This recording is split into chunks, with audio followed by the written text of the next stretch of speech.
Витаю всех, друзья. Ассаламу алейкум, шалом. Всех приветствую, друзья. Сегодня 10 сентября 2025 года, 18 часов 5 минут по Берлину, 19 часов 5 минут по городу Джохару. Друзья, я вас всех приветствую.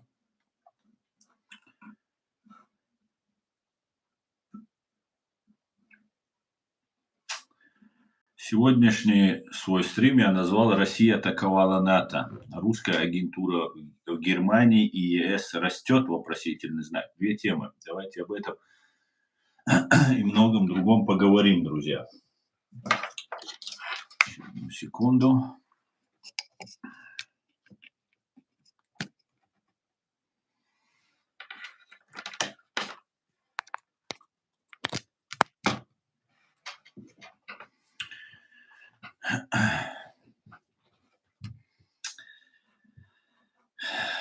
Итак.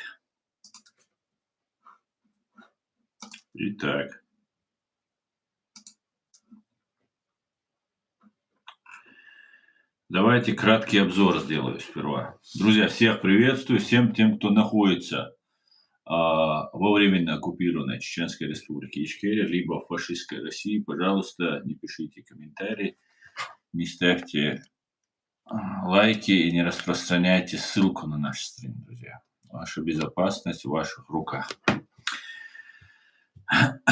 Все остальные присоединяйтесь. Давайте кратко. Что произошло? Ночью 10 сентября Россия атаковала Украину 415 дронами, 40 ракетами.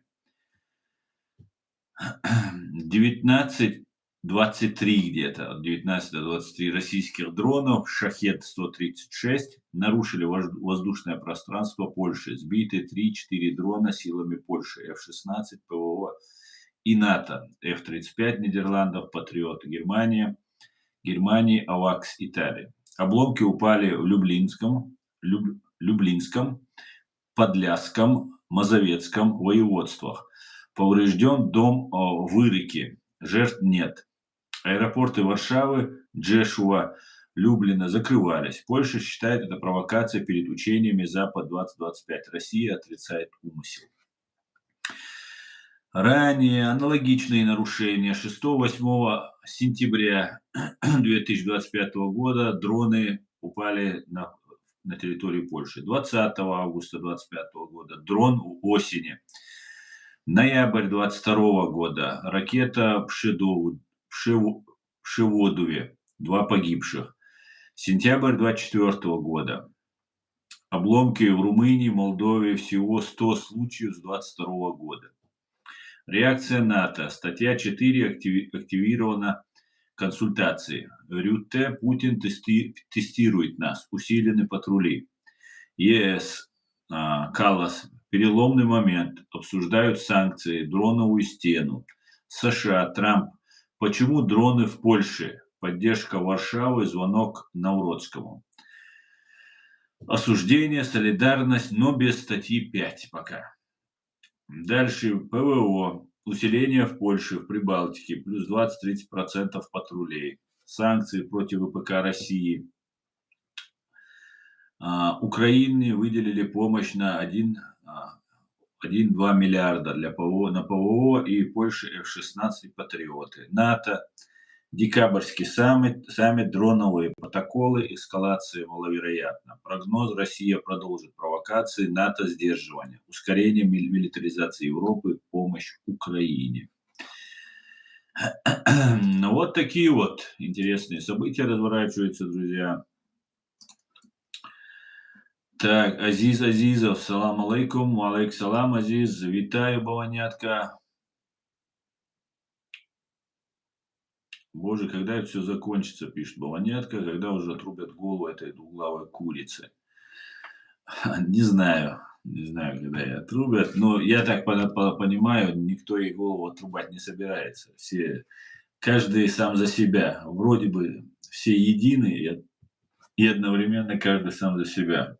Россия проверяет почву, говорит Азиз. Да, скорее всего, идет такая потихонечку эскалация, запугивание идет. Да, это излюбленные методы российских спецслужб запугивать западных разных этих деятелей. К большому сожалению, когда в 2010 году был сбит польский борт номер один, на борту находился президент, его супруга, министр обороны, там около 100 человек, которые летели в Смоленск почтить память расстрелянных польских офицеров, солдат. Их самолет был сбит, раненых добивали, были видеокадры, помним это, так, живых или, возможно, живых. Кто-то там добивал, были слышны выстрелы, есть эта запись. И у меня где-то в архиве она есть. И тогда, ну, прямо просто отказались принимать какие-то меры. И с тех пор, 15 лет прошло, Россия даже обломки не отдала полякам этого Боинга. Тела отдали, а вот все остальное, самолет ничего не отдали, чтобы не смогли доказать, чтобы не смогли определить, кто виноват и почему это все было сделано. К большому сожалению. К большому сожалению, это слабость, трусость, алчность, я не знаю, что еще, но вот это все в совокупности привело нас к тому, к чему мы сегодня подошли. Так, Фамил, салам алейкум, алейк салам, нохчи, маша ойль, маша мокша ойло. Так, нету ваших комментариев здесь. Ну, такая вот ситуация разворачивается. Ну, давайте я немножко вам поподробнее расскажу. И важная, еще очень важная тема по поводу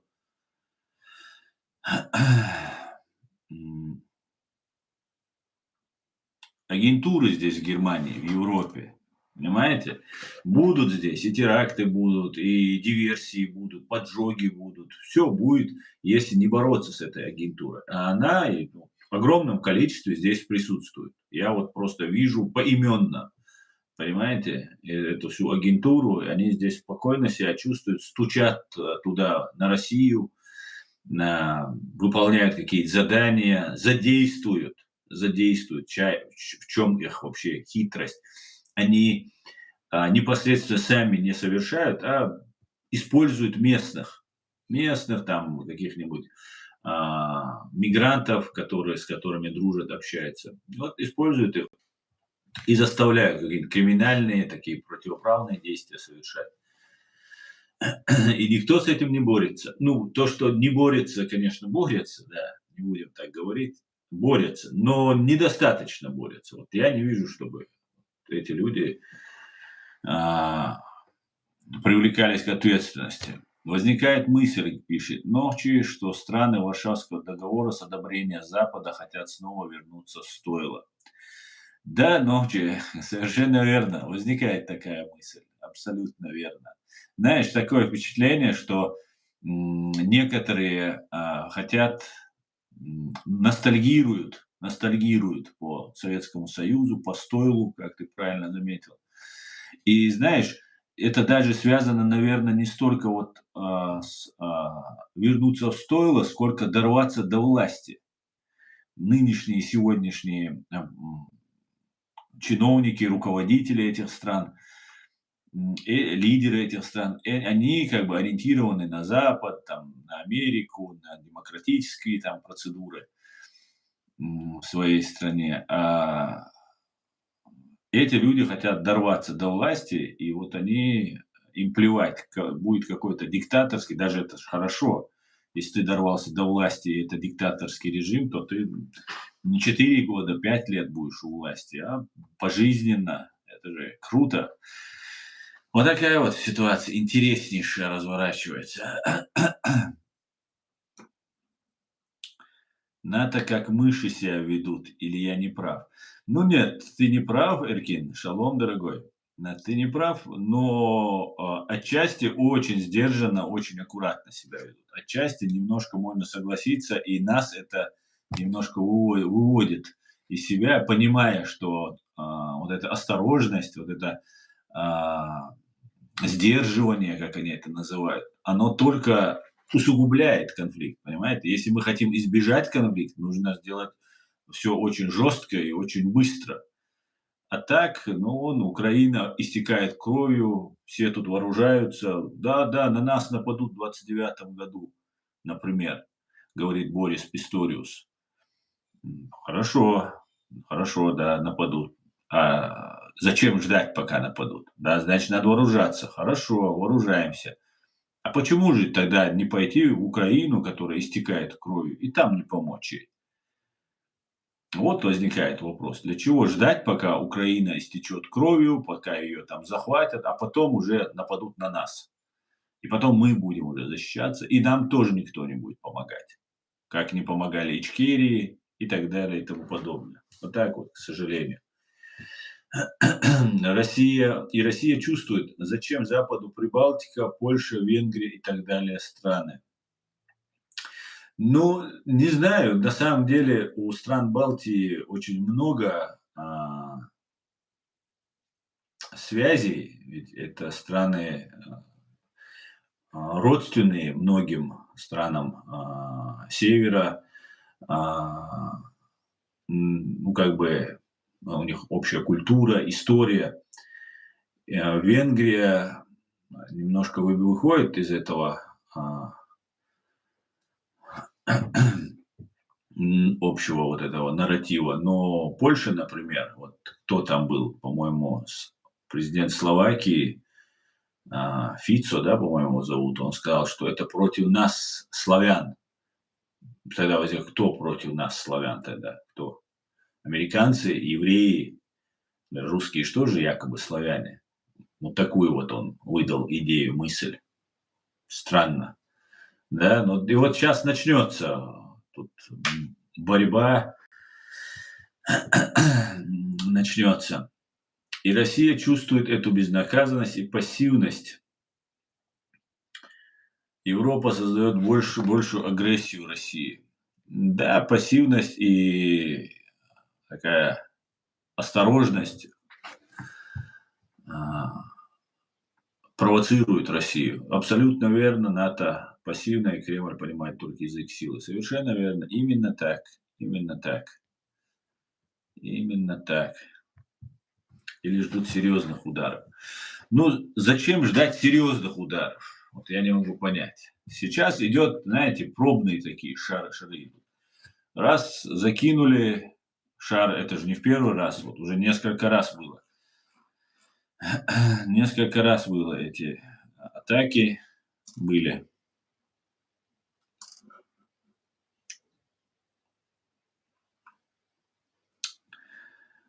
100 случаев с 22 года. Более всего около 100 случаев. Представьте себе.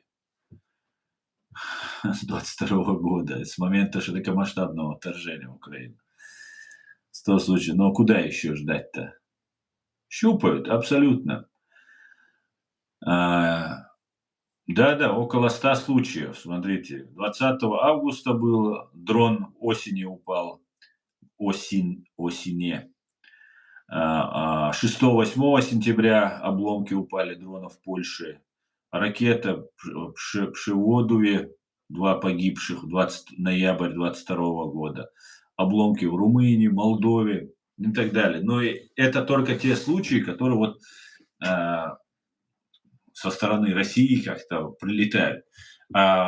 Диверсии, поджоги, там где-то правые на себя берут ответственность, какие-то там ультралевые, ультраправые, там еще какие-то. Вот это все, вот эта вся каша ведется в таком большом масштабе. И не только здесь, в Германии, она везде, и в Европе происходит. И это очень печально, я вам скажу, очень печально.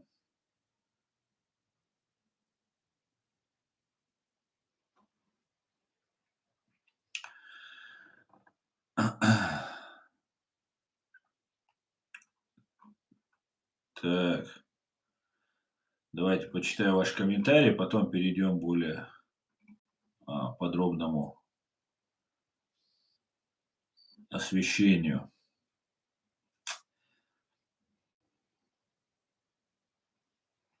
Салам алейкум. Как думаете, русские специально отправили дроны в Польшу? Думаю, да, конечно. Кавказия, Албания. Да, я именно так и думаю.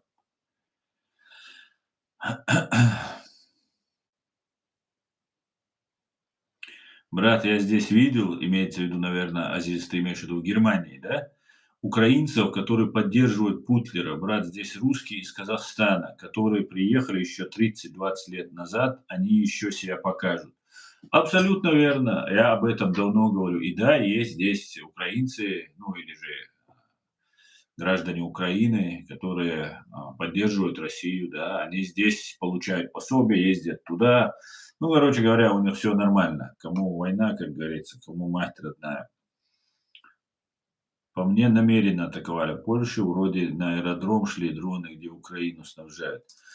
Ну, пока не сказали поляки сказали, что они аэропорты закрыли, чтобы их самолеты, которые сбивают эти дроны, чтобы у них помех не было. Поэтому все было, как бы, все самолеты были остановлены. Так, сделать алва тулман ден сдал де алвойла ахюка дала мели дуэла. Ага, интересно, к нам тут зашел человек, да, интересным. А,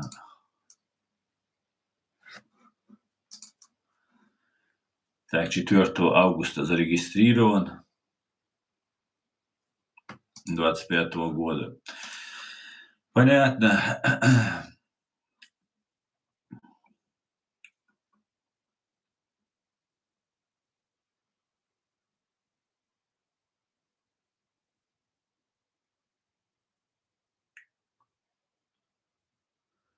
Россию может победить только малочисленные, наверное, правильно будет, народы бывшего Союза. Мы создали, мы знаем, как разрушить, нету солидарности. Знаешь, Азиз, я не совсем согласен с тобой. Во-первых, малочисленные народы, они, те, кто вот сейчас находится под оккупацией России, по большей части своей, они не собираются восставать против вот этой власти, вот этой российской КГБшной власти. И знаешь, хороший индикатор был всему этому война против Чеченской республики Ичкерия. Когда мы сражались, тогда даже так гайки не были закручены. Первая русско-чеченская война, вроде бы тогда какая-то там свобода слова была, там чуть-чуть можно было что-то говорить, правду. Но по факту никто не поднялся. Наоборот, наши соседские народы пришли нас убивать. То есть зарабатывать деньги, как сейчас они пошли в Украину, точно так же они приходили к нам. Поэтому по факту, когда развалился Советский Союз, кто хотел стать независимым и стать каким-то субъектным, да, в международном смысле, а, они все избрали свой путь. В основном народы, которые остались на территории, там Татарстан, правда, был. Но опять же, Татарстан тоже как бы попробовал и быстренько отступил от своего вот этого пути. В принципе, народы были, патриоты были, пассионарии были, у многих народов были, но в целом народы не поддержали это. И я не соглашусь, что вот эти народы что-то будут делать. Они, в принципе, многие народы уже как бы смирились с этой судьбой, и они уже признают ее, Россию, своей территорией, своей страной и так далее. Хотя их чморят, гнобят, там, как угодно их оскорбляют, унижают, русифицируют. Ну, вот их все это устраивает. Поэтому как-то так я вижу. Валейкум ассалам, кактус Машвой. Айнворкс, валейк салам. Вот так вот, я думаю. Посмотрим.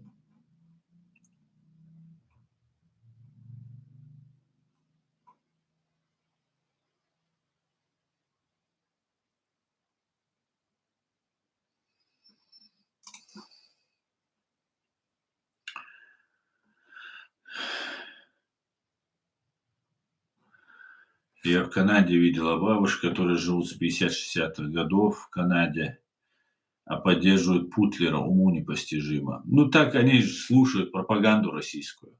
Это же в этом же все дело. Другой информации нет. На русскоязычных вот этих каналах сидят, слушают, потребляют её. Ведь эту всю русскоязычную вот эту пропаганду в огромном количестве запустили ж сюда. В Америку запустили, в Европу запустили. "Спутник", вот это Russia Today там и всё остальное. Это же огромная работа проведена. Миллиарды долларов, миллиарды просто, если не десятки или если не сотни миллиардов долларов вбухано вот эту всю пропаганду. Конечно, это будет работать.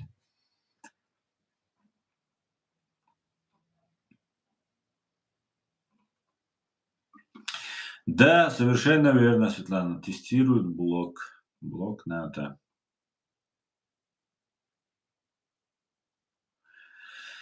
Так, я имею в виду, сегодня Азия 5 республик, Закавказье 3 республики, Украина, Молдова, Беларусь, без Усатого. Ну, если вы эти говорите, да, но эти республики не являются российскими, они входили в СССР. Да, вот эти республики могли бы много что сделать. Много что сделать. Но опять же, знаете, в чем проблема? Стравить народы и начать убивать друг друга — это как бы простое дело, я вам скажу. А кто находится у власти? Какая система находится у этой власти? Советский Союз, когда развалился, все КГБшники остались у власти. И в азиатских этих, почти во всех республиках они до сих пор находятся. И в других постсоветских вот этих республиках. В Грузии там изменения, в Украине были изменения, а все остальные остались на своих местах. Потомственные некоторые сами бывшие, ну, даже в Грузии той же Шеварднадзе ж был, Гамсахурдия свергли. Не нужны независимые, свободные, понимаете? Есть система КГБ СССР, с которой взаимодействует ООН, понимаете? Есть 5 стран, постоянных членов Совета Безопасности ООН. Это СССР, Китай, а, Франция, Великобритания и Соединенные Штаты. И они решают между собой. И если появляется какой-нибудь Гамсахурдия, да, его народ поддерживает. Там полностью за него топили, за Гамсахурдия. Демократически, на демократических принципах избран, честно избран. Народ любит его, искренний патриот своей страны был, жизнь отдал за свою страну. Не как какие-нибудь гибнюки. Но он не устраивает Москву. И тогда Америка, Запад, все говорят, ну ладно тогда. Ну что мы теперь будем из-за маленькой Грузии что-то делать? Вот Ичкерия, например. То же самое. Друг Гамсахурдия Джохар Дудаев. Он его своим учителем называл. Джохар Дудаев Гамсахурдия своим учителем называл. И два близких друга, избран демократическим путем. Народ любил его просто до беспамятства. Отдал жизнь за свой народ. Искренний, честный патриот своей страны. Не нужен. Не нужен. А зачем? А это неуправляемо. Москва говорит, нет, нас это не устроит. Москва сказала, кто признает Ичкерию, я с теми прерву дипломатические отношения. И в итоге а, никто не захотел поступаться прибылью, какими-то своими там ковришками, печенюшками и еще чем-то. Вот и оставили один на один. Поэтому, с кем? Ну, давайте начнем. Надо, что, воевать с кем? С русским народом? Да он закабален, он вообще из себя ничего не представляет, русский народ. Понимаете? У него нету "я" вообще. Их взрывают спящих в своих домах ФСБшники, и они ничего не делают против этого. Понимаете? Не только их в Америке ФСБ взрывает, где угодно взрывает, что угодно делает. Ничего с этим ФСБ не делает. Понимаете? Барков. И у русского народа ничего, ну давайте объединимся все там, тюрки, кто там еще, все остальные там республики Средней Азии, Кавказа, все объединяемся и нападаем. Украина, все нападаем на Россию. А там КГБшники сидят. Простой народ российский погонят, И они не боятся этого, что наоборот, если на них нападут, они объявят всю Великую войну, Великую Отечественную войну, все вставайте в ружье, нападать на нас, враг напал и так далее. И они абсолютно русских не жалеют. Если бы они жалели русских, они бы их не взрывали бы.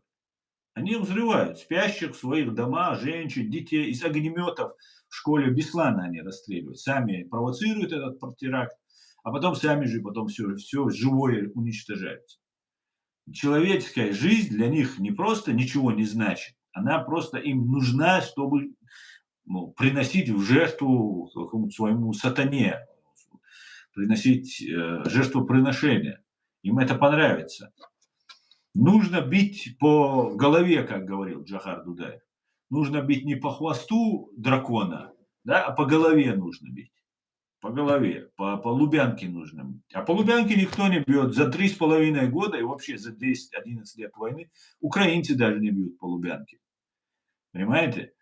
Потому что звенья одной цепи везде. Да, есть патриоты, есть силы там и так далее. Но есть вот эта скрытая сила, темная, вот эта черная сила, которая контролирует, да, где-то у нее сбои бывают, где-то у нее не получается, но они наверстывают, рано или позже ликвидируют своих врагов, дискредитируют своих врагов, покупают своих врагов и так далее, и тому подобное. Поэтому я не знаю, как объединяться, бороться. Сейчас на Кавказе, вот Азербайджан, там конфликт возникает, ситуация возникает, провокации. Сегодня буквально показывают азербайджанцев задержали за то, что готовил террористический акт.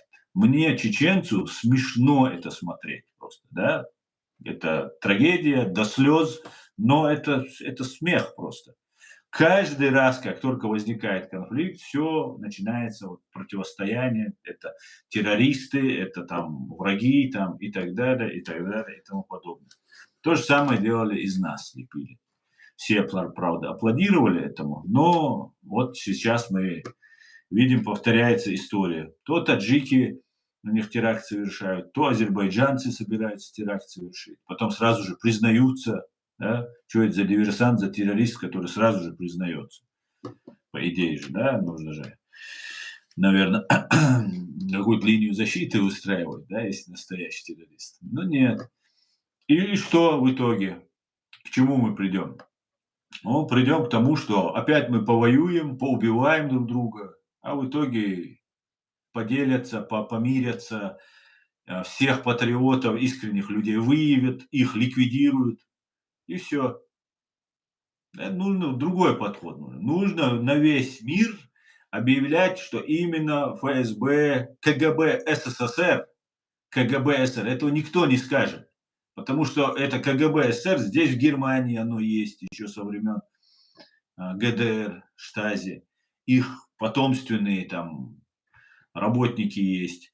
В Америке они есть. Да где их нет? В Украине это просто половина всего КГБ в Украине было. Вот генерал Калугин рассказывает о том, что Украина, как главный форпост Российской империи, да, Киевская Русь, она была очень важна, и поэтому большой акцент делался на то, чтобы удержать Украину после развала Советского Союза. И на территории Украины был такой центр для вербовки, для подготовки людей, для того, чтобы засылать их сюда, в Европу. Представьте, какой там гадюшник в Украине. Вот поэтому Украина топчется на одном месте. Миллиарды туда вбухиваются, все там дается, патриоты сражаются, гибнут. Но вот как-то не идет. Почему не идет? Очень странно, очень странно. Вот такие вот вещи получаются, друзья. А так, для того, чтобы начинать что-то, нужно иметь железобетонные гарантии. Мы, чеченцы, в этом убедились уже. Вам могут красивые слова по ушам поездить, а потом сказать, ну, извините. А потом просто не замечать вас. Просто вас не существует. Вот над вами геноцид совершен. А потом: "А мы разве такое говорили? Нет, мы что то не зна". А так не просто даже не замечать, не просто не замечать. Вот сейчас Украина идет по этому же пути. Сперва вас поддерживают: Радио Свобода, Голос Америки, Deutsche Welle, BBC. Все поддерживают, говорят, какие вы крутые, вы имеете право демократически. Приезжают наблюдатели, все демократические процедуры проходят, честные прозрачные выборы. Все идеально. Вы начинаете жить, на вас Россия нападает, а ее это не устраивает. Они все фиксируют, геноциды, убийства, все фиксируют, а потом, по истечению времени, когда меняются приоритеты, Россия предложила что-то лучшее, что-то интереснее, и уже Россию критиковали. Ее критикуют просто ради риторики, понимаете? Показать, какие мы правильные, а вы какие вот фашисты, людей убиваете, геноцид делаете. Не потому, что этих людей жалко или этих людей спасти хотят, а потому что просто надо показать, у тебя выторговать нужно нефтяную вышку какую-нибудь, там атомную бомбу или там Югославию разделить нужно, еще какие-то свои политические цели. Потом проходит какой-то период времени, и потом все вместе начинают вас уничтожать. Вчера, которые вас поддерживали, вас поднимали, не то, что нас поднимать не нужно. Мы, когда этот мир еще ходил в лаптях и рабовладельчество было, мы жили в демократическом обществе и уже 300 лет сражаемся. До того, даже когда Америка появилась на карте, политической карте мира, мы сражаемся против оккупанта российского за свободу. Но вас поддерживают, вы рассчитываете на это. А потом вам говорят: да, вы же террористы. Вот русские же говорят, вы террористы. Спецслужбы многие понимают, что это не так. И вас начинают перемалывать, а потом говорят: ну да, террористы. А что не террористы? Террористы. Мусульмане, мусульмане, значит террористы. А что не террористы, что? И все, и у тебя нет слова никакого.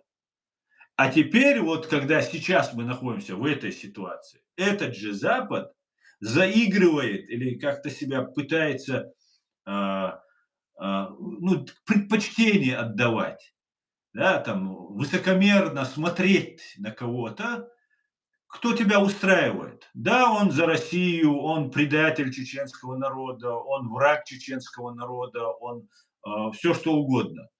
Но ты ему даешь деньги, и он делает, что ты скажешь. Все он устраивает. Вот такая вот ситуация. Поэтому нужно быть очень осторожными вот в этих во всех войнах, которые есть. И они всегда договариваются. По ключевым вопросам договариваются. Договариваются.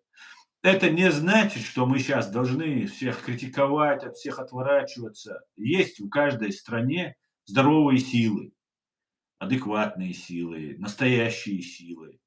Но и нужно выстраивать отношения, это правда. Но нельзя забывать то, что над вами сделано. Вот это все лицемерие, вот эта ложь, вот эти провокации. Их ничего нельзя забывать. Это нужно знать и помнить. Обязательно. Обязательно.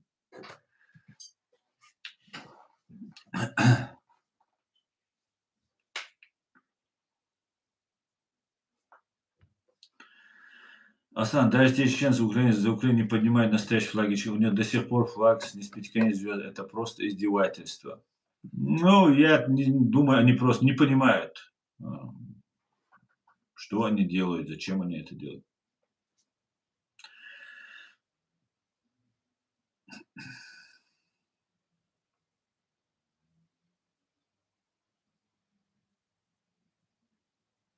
Даже в странах Балтии до сих пор куча гибни. Да и Польши тоже. И вон в Чехии каких-то агентов вывели.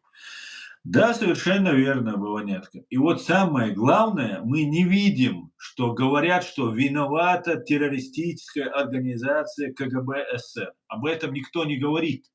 Понимаете? Никто об этом не говорит. Путина война, там этих война. А почему КГБ СССР обходит стороной? Почему вот, которые непосредственно начинают это, какие, какие у них такие рычаги есть, что, видя, что это они совершают, всегда пытаются а, их обойти как-то. Зачем это делается?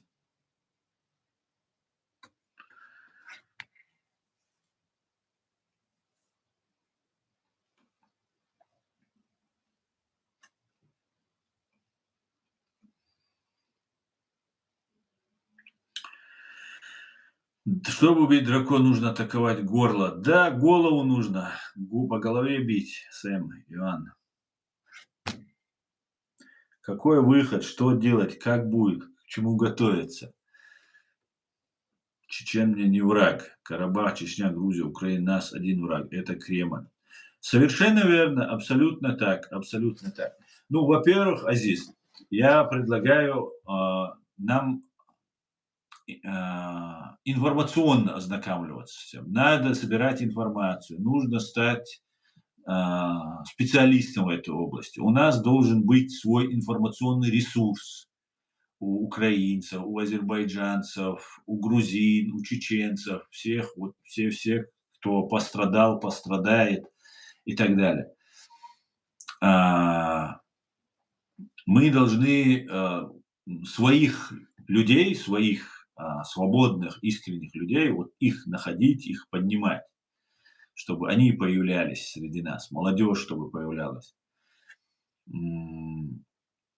Конечно же, вот нужно, если есть такая возможность, тот же Азербайджан, нужно готовиться, конечно же, нужно готовиться к тому, что агрессия будет, теракты будут. Вот если сейчас они азербайджанца поймали и сказали, что он хотел совершить теракт, это говорит не только о том, что сейчас азербайджанцев преследуют, прессуют и так далее. Это говорит о том, что они будут совершать теракты под видом азербайджанцев. Он с какой-то украинской запрещенной организации, наверное, Азов какой-нибудь, не знаю я, про кого они там имели в виду, запрещенная на территории России и так далее.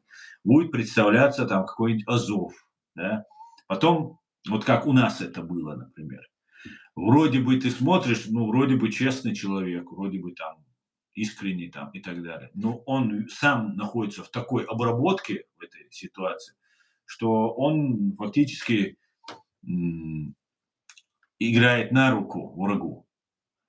И сейчас вот нам будут рассказывать приблизительно так, что вот там Азов совершает теракты, Крокус-Сити — это Азов. Ну, я условно говорю. Не знаю, кого они сейчас будут обвинять. Но у них постоянно про Азов они говорят.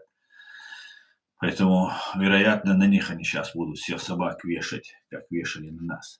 Потом будут говорить, что во всем виноваты евреи, потому что Зеленский еврей, и все это начали евреи, и все они теперь славян, братьев стравили и так далее, и так далее. Где были эти братья-славяне, когда они уже 11-й год убивают вот, на России, какие-то там славяне начинают вот эту тему поднимать по поводу того, что евреи во всем виноваты, они нас хотят уничтожить. А где 11 лет эти братья славяне из России были, когда и они на танках заехали и хотели убить? Все радовались. Кто-то просто молчал, понимал, что ему это не нужно, что чем это кончится плачевно. А другие радовались, все же поехали воевать, что это тоже русские, эти украинцы. Просто их зазомбировали и обманули. Мы их будем лечить или убивать. Так же они говорили. Так говорили и так действовали. А теперь они хотят, а в украинском, например, обществе тоже найдется какой-нибудь там антисемит среди вот этих патриотов. Ему объяснят, что во всем виноваты евреи. Зеленский один, а виноваты все. Что вот они все это начинают. А КГБ, которое вокруг Зеленского, вокруг и в том же в этих националистических группах, оно как бы не при делах. У нас это так было. Понимаете? Причем они то и националистами были, у нас это были вот эти под видом ваххабистов, салафистов. Они то в этом лагере, то переходят в демократический лагерь, потом опять здесь нужна поддержка для провокации, он здесь, потом переходит сюда, он здесь. Вот тот же Ахмед Закаев. Ахмед Закаев также представлял, то он радикал, то в повязке такой зеленой, Нигде человек не воевал, но представлялся таким супервоином там и так далее. На Дагестан вот эта спасательная операция, вот это действия были. Тоже там Закаев активную роль играл, поднимал чеченцев. И всех, ну как братьев дагестанцев не спасти, их русские убивают, нужно, ну, все святое. То как не защитить их? Ведь договор, там помощь нужно оказывать, соседи, все такое. А потом раз уехал сюда, здесь демократ уже. Потом другой. И вот эти вещи, потом всех убивают, а эти остаются. Понимаете? Всех истребляют, убивают, преследуют. А у этих все нормально. В бизнесе, деньги. Откуда деньги? Откуда могут быть деньги, если ты на национально-освободительной войне находишься, и все твои друзья, все твои родственники гибнут и так далее. У Закаева никто не погиб. Ну, вообще, у кого погибает. А у этих появляются деньги. Понимаете? Ой. Ну, такие вот интересные вещи, друзья.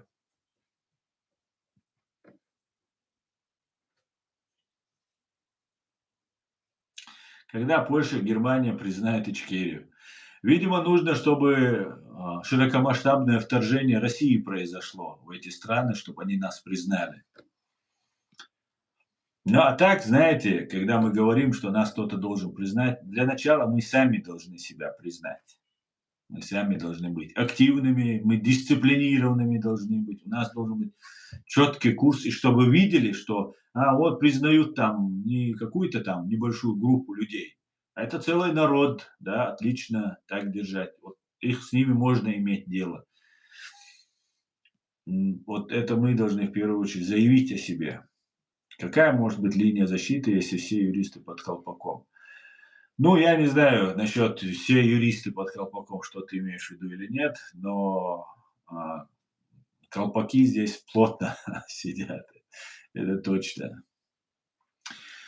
Асана, я сегодня читал новости, начались проблемы с инфраструктурой в Восточной Германии. Да, я не читал на эту тему, но я давно об этом говорю. Я с первых дней, когда сюда приехал, они русские это и не скрывают, предупреждаю, говорю об этом, что ГДР это они заявляют, это их часть. Вторая мировая война, за которую мир заплатил около 100 миллионов жизней, что вот этот мир они между собой поделили, и вот эта восточная часть ушла под Советский Союз. Все остальное вот с момента 45 года, с момента еще раньше, там, тегеранские вот эти договоренности, потом ялтинские договоренности, они поделили мир.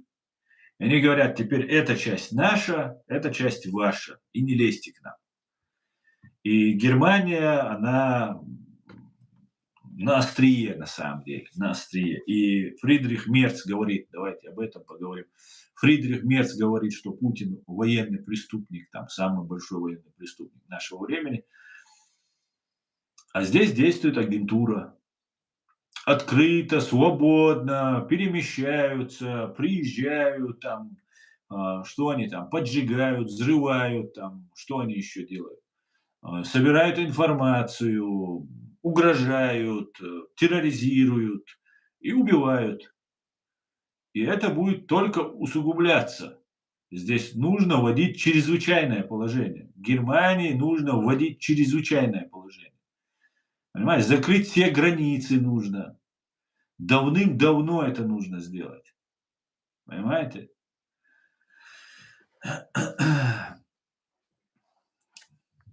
Если не хотим крупных каких-нибудь проблем.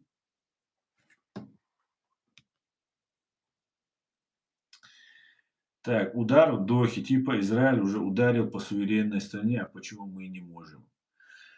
Ну, может и так, может и так.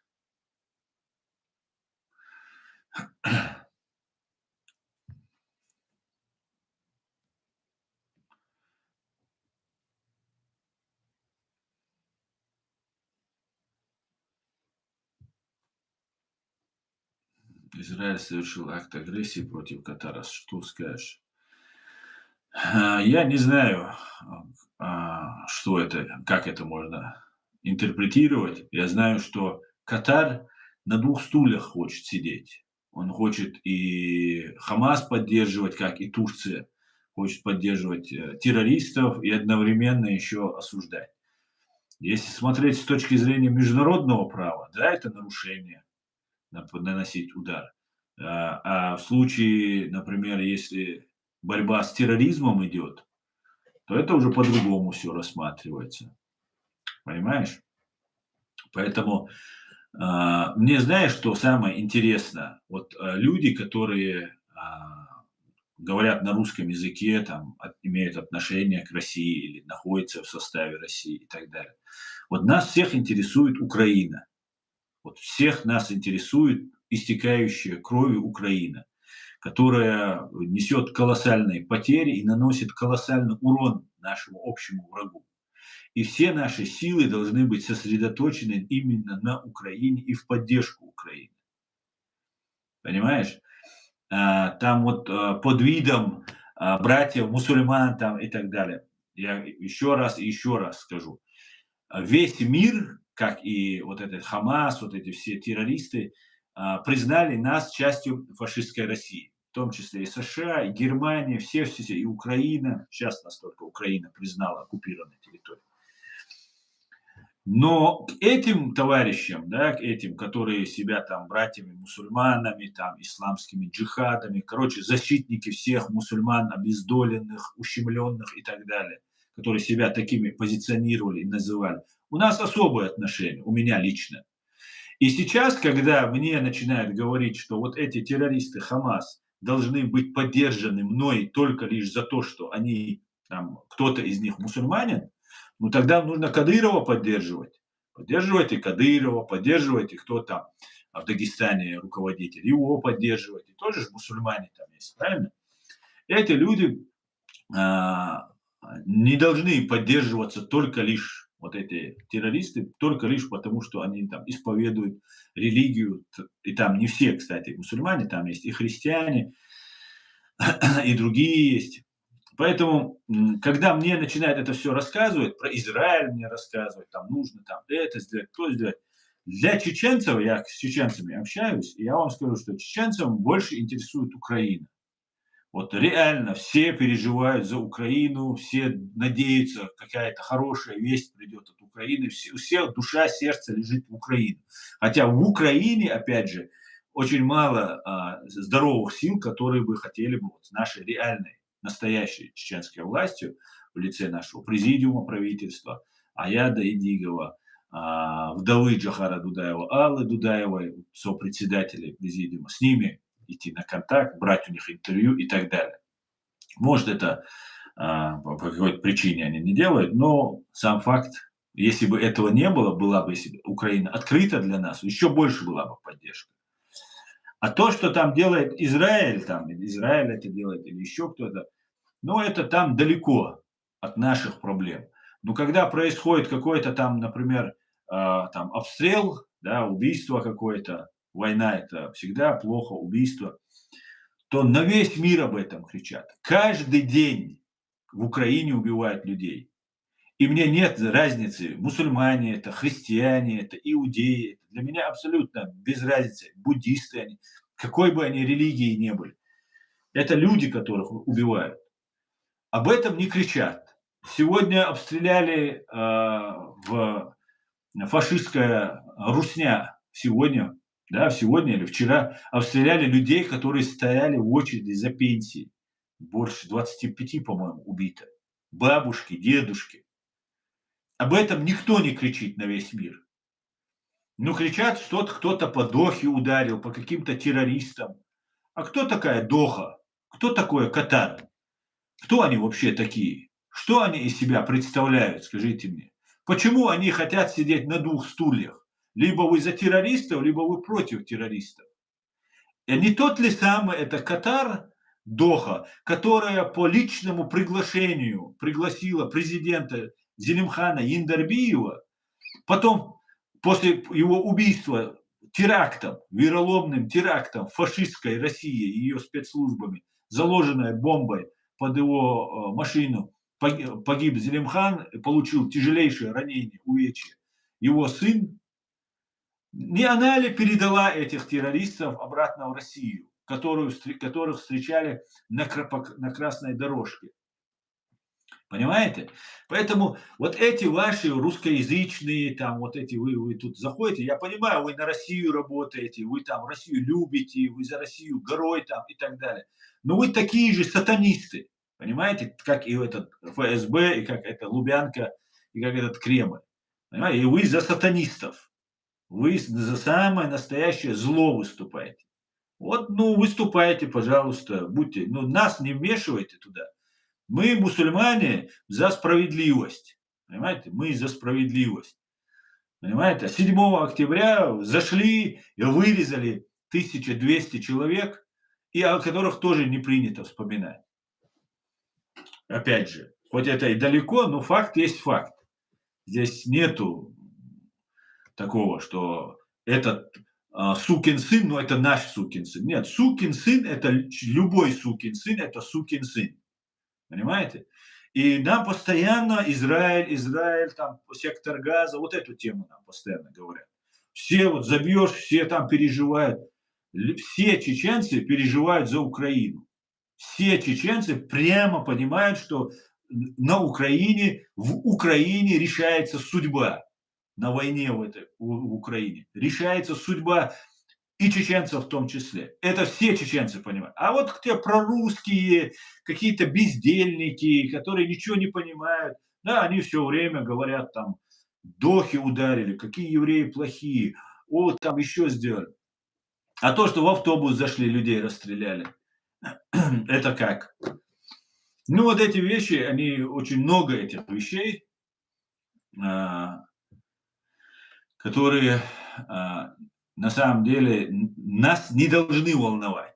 Видите? Абсолютно, если человек болеет за себя, в первую очередь любой человек за себя болеет, он должен думать, что его касается. А если он болеет там за сатанистов из Кремля и их террористов Хамас, ну, флаг ему в руки. Сатанист он, значит. Кто он еще?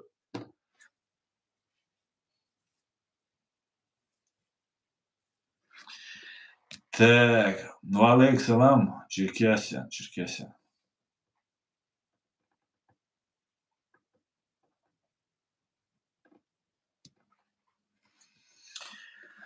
Пойдемте дальше, друзья.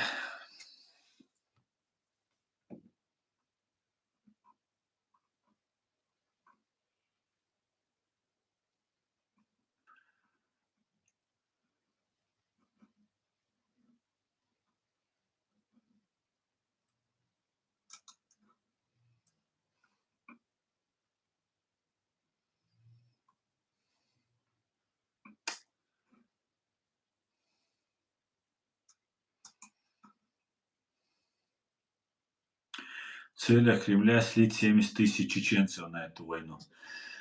Ну, я думаю, да, полное истребление чеченского народа – это цель фашистской России и террористической, сатанистской банды ФСБ, КГБ СССР. Это так. И они от этой цели не отказались. Спартакович, я армянин, и я за чеченцев и Украину, но не кадыровцев. Спартакович, спасибо тебе большое. Спасибо, что к нам зашел армянин и высказал свое мнение. Мы вас тоже уважаем. Все, кто не за фашистскую русню, нам не враги, наши соседи, наши братья, вне зависимости от вашей национальности, религии. Все, кто нас не убивал, не поддерживал геноцид, который над нами совершался, и кто не стоит на стороне вот этой фашистской империи, все нам являются союзниками, соседями, братьями.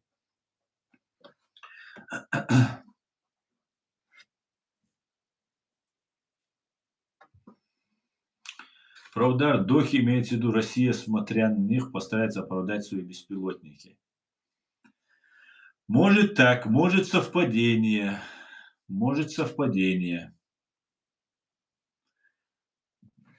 что вот именно в это же время произошло. Потому что не в первый раз Русня делает.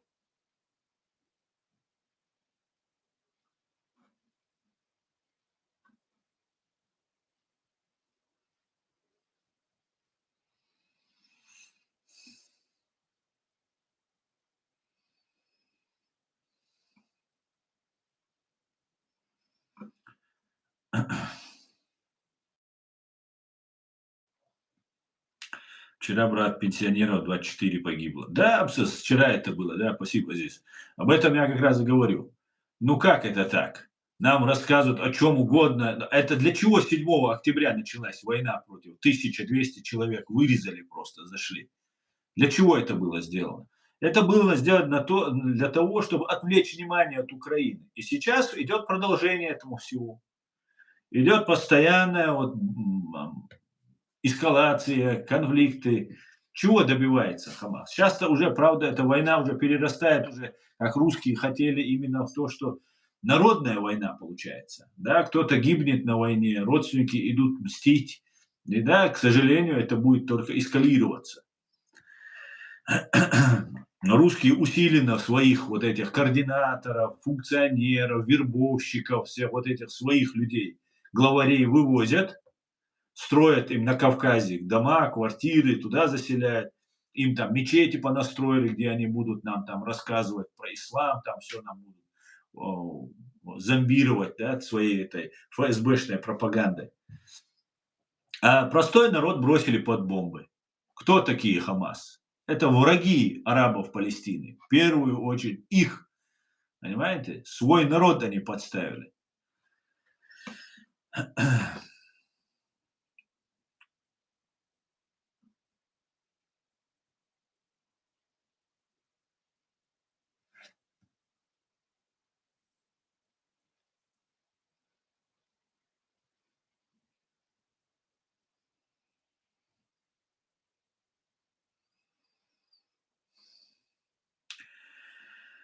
Если Турция пойдет на Израиль, то Россия и пособники Русни откроют второй фронт. ФСБшники в комментах кричат, почему Турция не помогает. Надо сначала сломать Русню, а потом с врагами.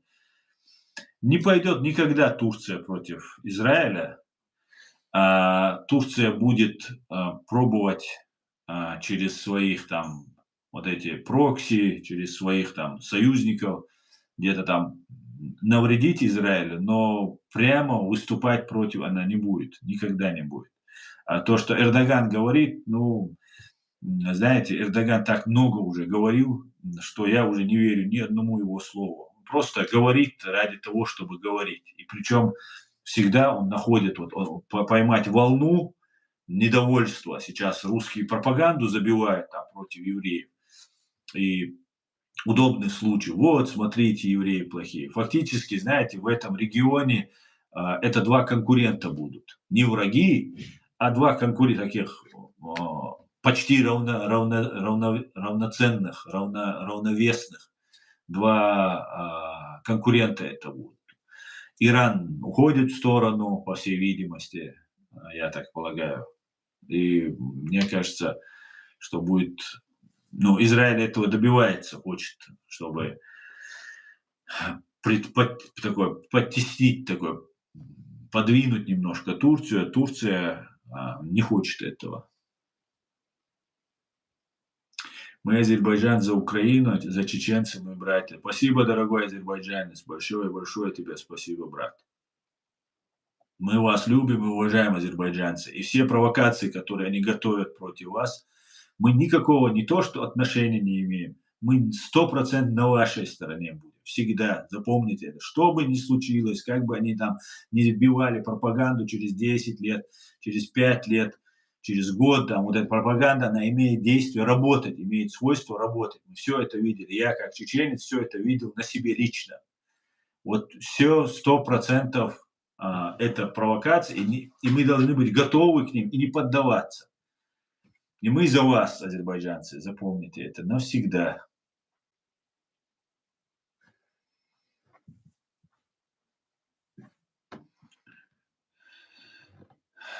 За счет Украины многие страны бывшей СССР выскакивают из уст России, и нужно помогать Украине всем.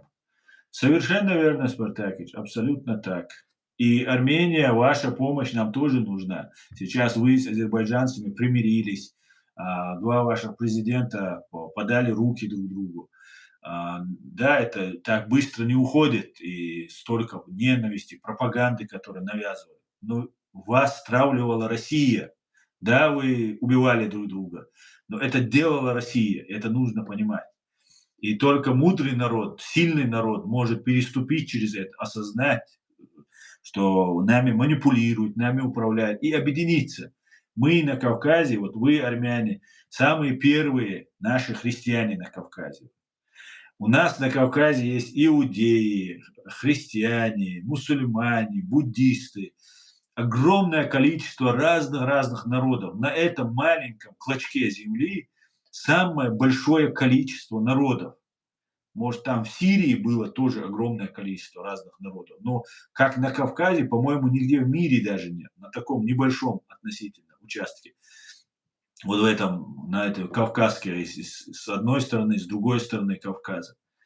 И мы должны понимать, мы древнейшая цивилизация. Кавказская нас Абдурахман Автарханов, чеченский профессор, политолог, называл всегда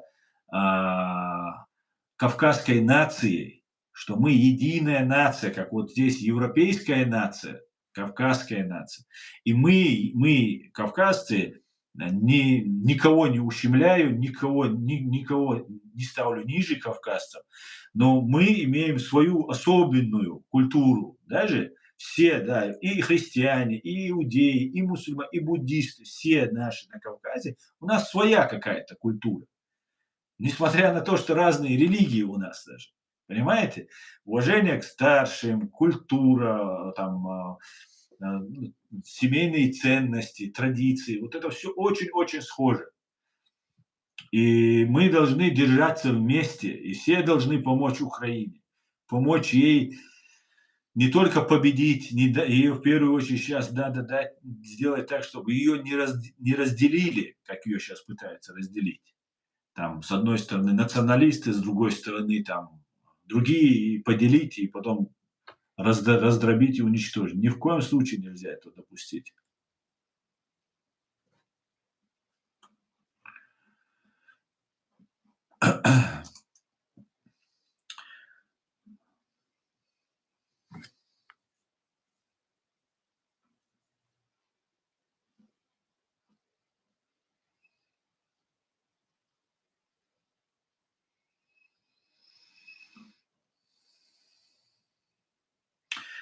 Италия — это Германия, которая отдала Красикова. Абсолютно да, абсолютно точно. Та самая Германия, которая осудила, признала Россию террористом как государство, дала пожизненный срок Вадиму Красикову. И потом, когда Россия захватила заложников, немцев, американцев, под давлением американцев обменяли на своих граждан, в том числе и Красикова, не только Красикова обменивали. Да, совершенно верно. И знаешь, немцы не гордятся этим поступком, я тебе скажу так. Не гордятся. Но Зелимхан Хангашвили по личному приглашению короля Германии не приглашали в Германию. Понимаешь? Зелимхан Яндербиев, в отличие от Зелимхана Хангашвили, был приглашен королем Катара, ему все там гарантии, помощь, поддержка и так далее. А потом взяли и отдали.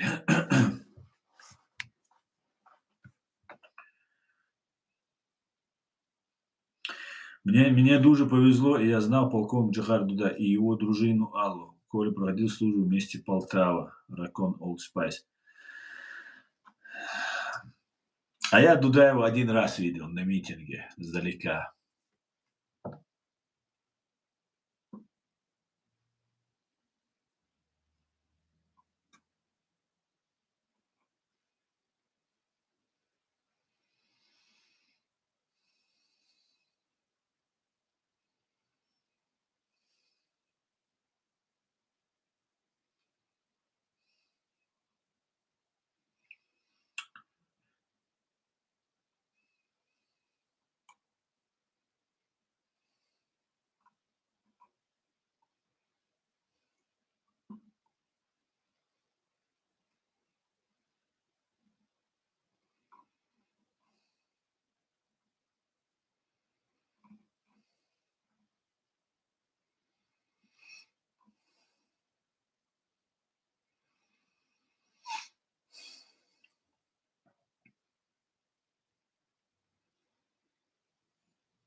Катар способствовал России убийству экс-президента Ичкерии Катара против чеченцев. Нет, Катар не способствовал убийству Зелимхана Индарбиева.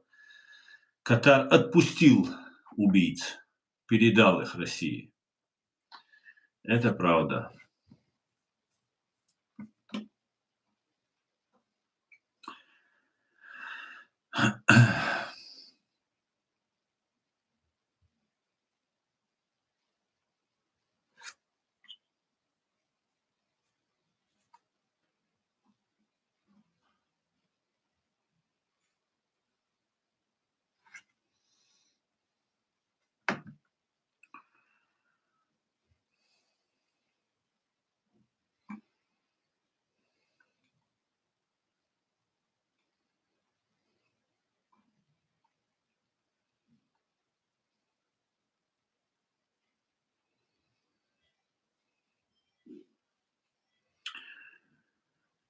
Да, здесь совершенно верно, нас сталкивают. Выходит, Катар нарушил шариат. Я не знаю, что нарушил Катар. Я знаю, что Катар передал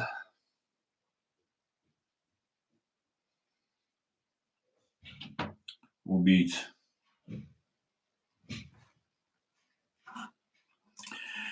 Вот такие вот дела, друзья. И сейчас у нас здесь, в Германии, в странах ЕС, например, Собчак приезжает спокойно в Европу. Ну, знаете, многих оставили, этих разных блогеров, которые вроде бы на словах осудили а, агрессию России против Украины. Ну, и все, и на этом все. Какой-то концерт здесь у нас намечается, здесь в Германии. Приезжают эти разные певцы, певички. И возникает вопрос, а как так? Ведь угроза, она реальна, она серьезна. Нет.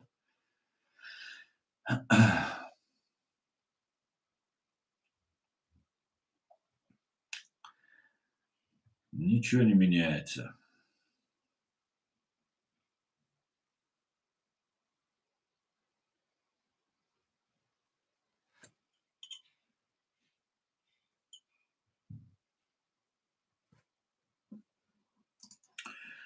Салам алейкум из Израиля, от азербайджанца. Слава Украине, смерть оккупантам, свободу Ичкерии. Алейк салам, Ильгар. Алейк салам.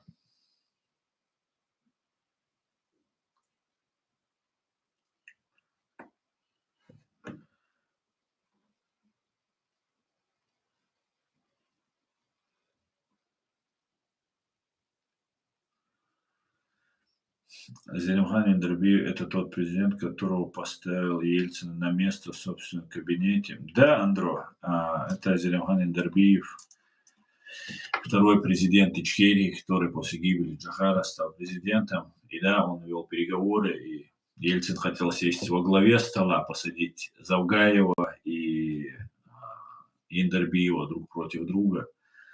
И Индербиев сказал, что он не будет садиться так. И сказал, что я пришел с вами, говорит, садитесь против меня. А с этими марионетками, как их Дудаев называл, клопообразными, не захотел садиться. Хотя он сидел рядом с Ельциным, этот Завгаев. Вот такие вот вещи. Пока мы сами не станем здесь единой силой, которая будет понимаемо, принимаемо, представлять из себя какой-то единый кулак такой. Нас ведь много. Вот. Только тоже на нашем канале вы бываете. У нас ведь огромное количество на самом деле. Азербайджанцев, армян, евреев, украинцев, белорусов, грузин, чеченцев, всех, кого не вспомню, казахов, всех. Огромное количество. Давайте объединяться, давайте собираться.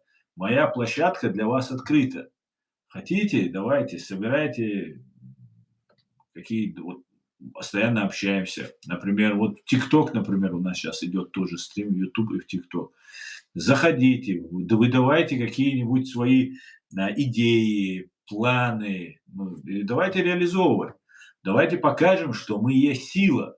Что, да, конечно, нужно быть очень внимательным, аккуратным, чтобы у нас не было вот этой агентуры, которая заходит со всеми удобствами, там, все вам предлагает, а потом изнутри разрушает.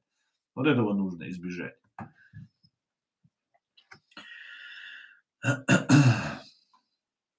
Аслан Масхадов, людина чести, воин. Да, совершенно верно. Совершенно верно.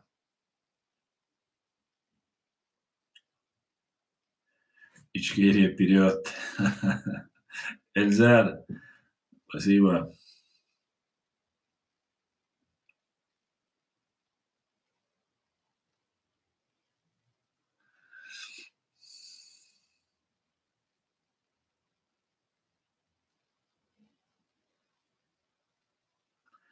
Кавказу нужно объединяться.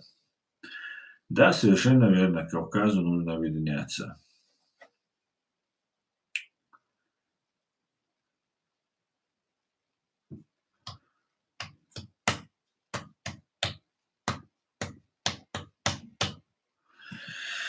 Кавказу нужно объединяться. Кавказу, и не только Кавказу, не нужно ограничиваться. Например, нас признала Грузия и Украина. Вот как кто нам реально сделал шаг навстречу. Вот эти два государства, два народа. Все остальные не признали.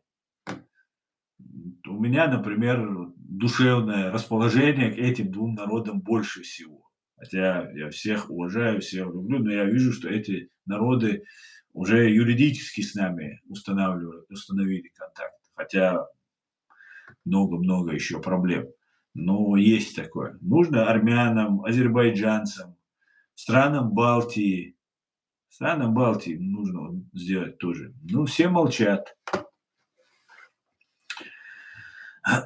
Брат, ты настоящий, достойный ночь. Спасибо, Захар. Спасибо. Я 24 часа на связи, колокольчик включат. Но давайте здесь собираться, давайте здесь, вот моя площадка для вас всех открыта, друзья. Давайте пишите комментарии, давайте идеи. Если у вас есть возможности, связи, например, в правительстве, во власти, привлекайте людей. У нас есть президиум правительства, Аят Эдигов, очень умный, очень мудрый человек, Алла Дудаева. Есть еще это большая наша власть, да, много людей, но всех преследуют, терроризируют. Я сам объявлен террористом, экстремистом. Моя правозащитная ассоциация, несмотря на абсолютно правозащитную деятельность и мирную деятельность, объявлена террористической, экстремистской. Я объявлен иноагентом еще, то есть шпионом Германии, наверное, или Америки, не знаю. Ну, поэтому нам всем нужно объединяться, нам нужно вместе работать, развиваться в этом направлении. Понимаете? Гармония, здравия, спасибо и вам, и вам.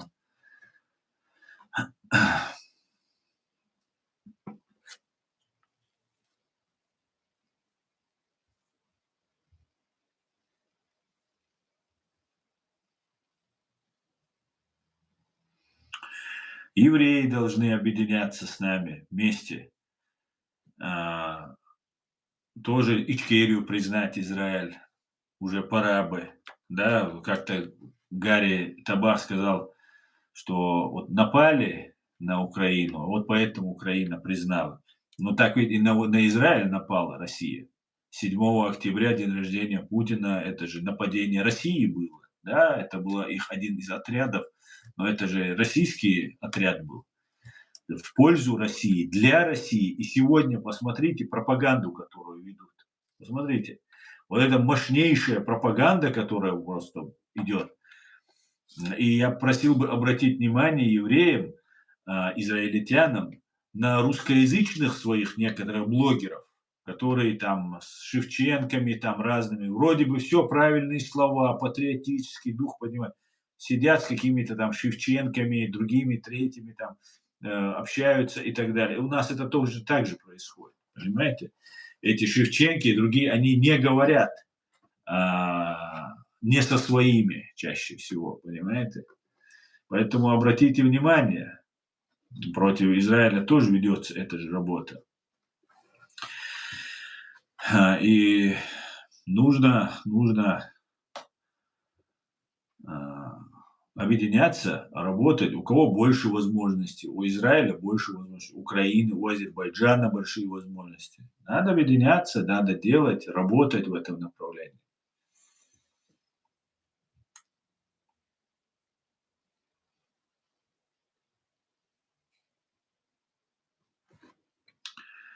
Как-то так, друзья.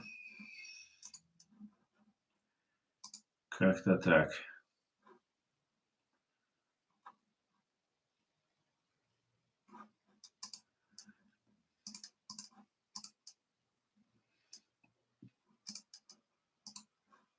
На территории России наш канал запрещен, кстати, тоже. Хотя во время стрима мы прорываемся. Просмотров в России стало меньше по процентам, но одновременно с этим молодежи очень много добавилось. Даже удивительно.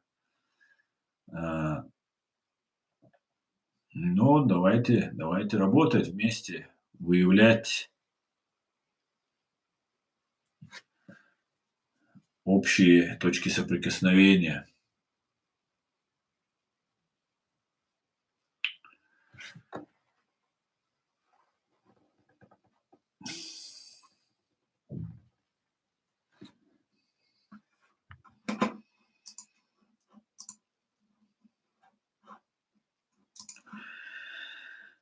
Так, давайте.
Помощь Украине и оборона ЕС стали темами программной речи Урсулы фон дер Ляйен.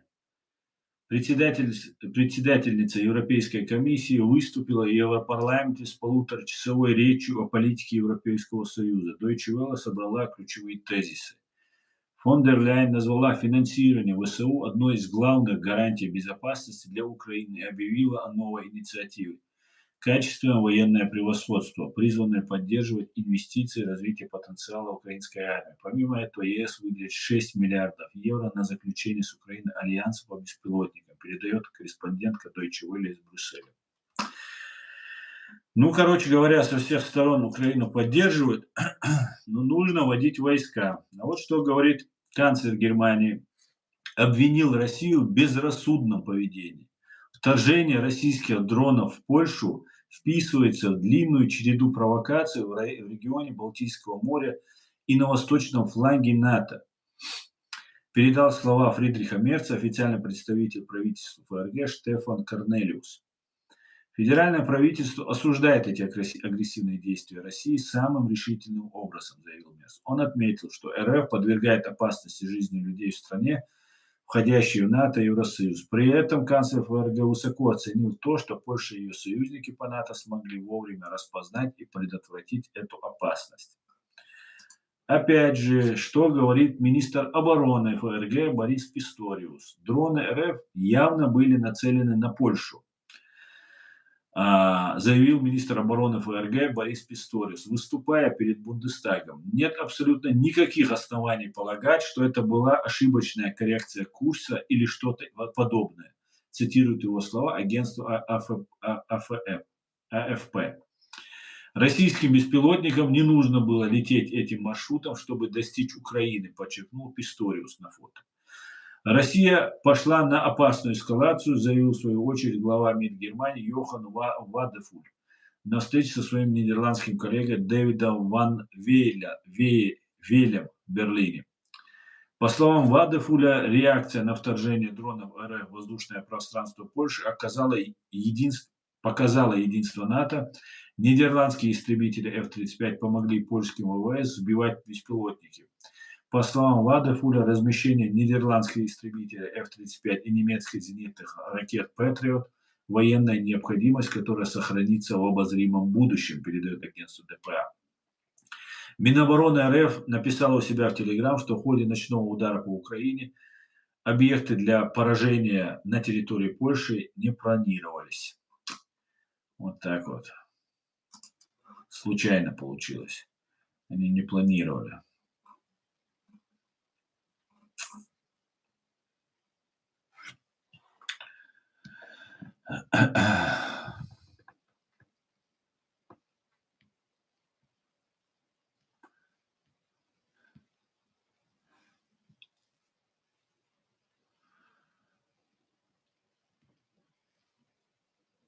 Слава, говорит.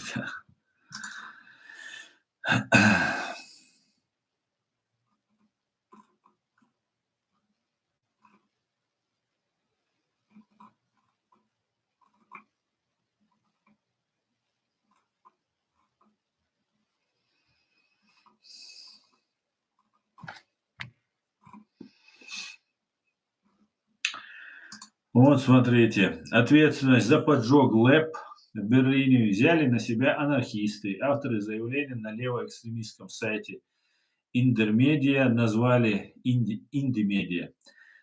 себя анархистской группой, атакующей военно-промышленный комплекс, обратила внимание газета Die Welt. Действия поджигателя обозначаются как целенаправленная атака на критически важную инфраструктуру. Ущерб, который понесли из-за отключения электричества местные жители, авторы письма назвали оправданием в сравнении с ужесточением природы и жизни, которые, по их словам, осуществляют расположенные в том же районе фирмы.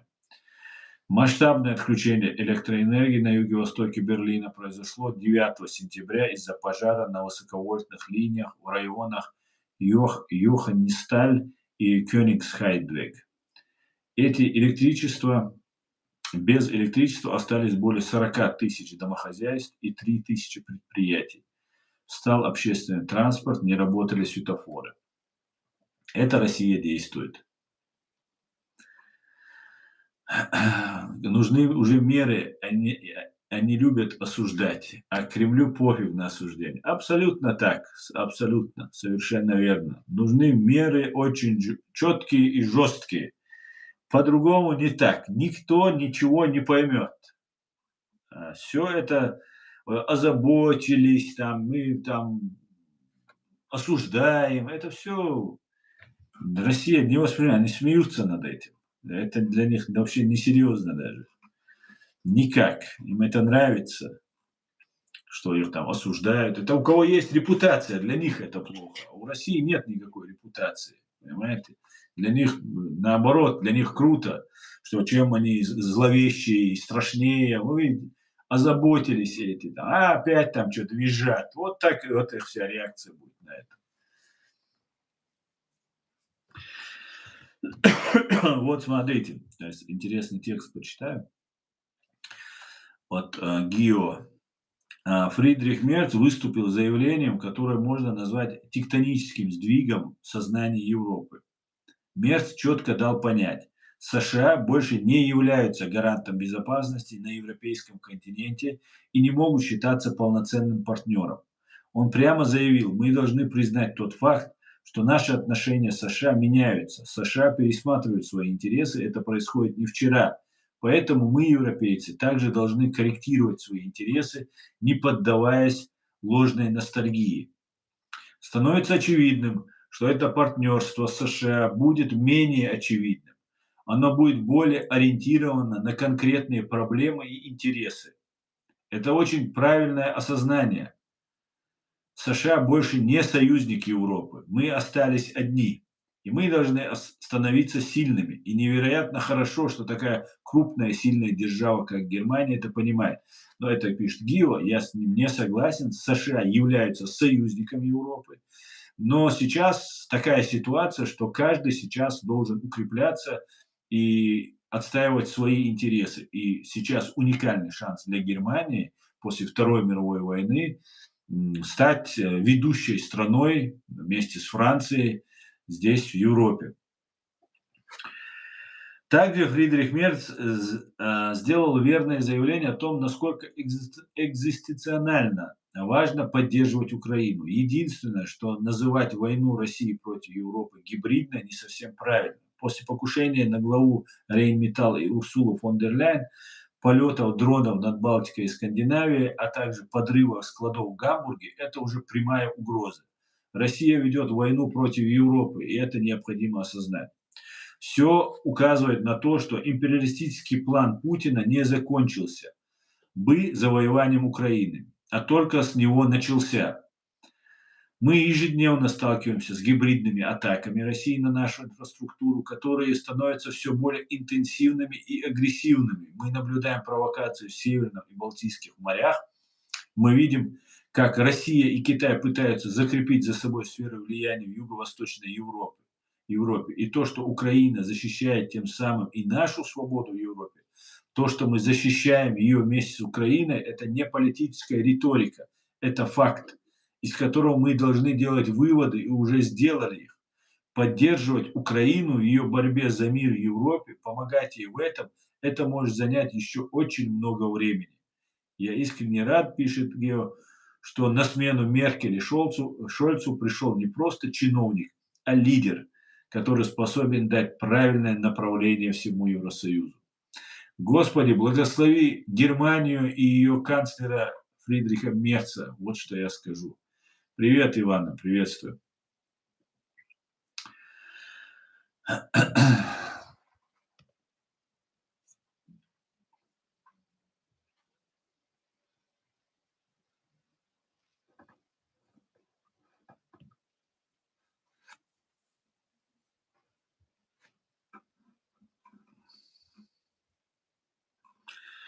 Так что, ну, такие вот дела.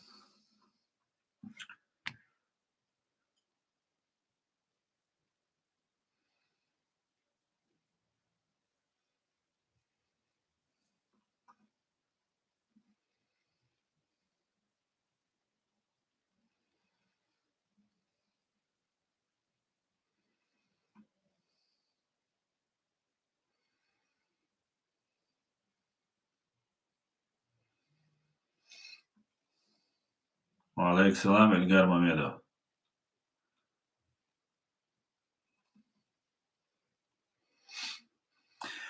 Да, продажа, совершенно верно. Россия деньгами заваливает. Да, у России деньги. Они в этом смысле находят ключик, понимаете? Они дают такую мнимую власть, величие своему агенту и еще денег подкидывают, и еще там возможность криминальная заработать. И все на это ведутся. А здесь все по закону, спецслужбы тебе денег не дают, работы не подкидывают, там все там, может, какие деньги дают, не знаю, но я думаю, что на таких условиях, там, криминалом там заняться, заработать там деньги, этой возможности не дают.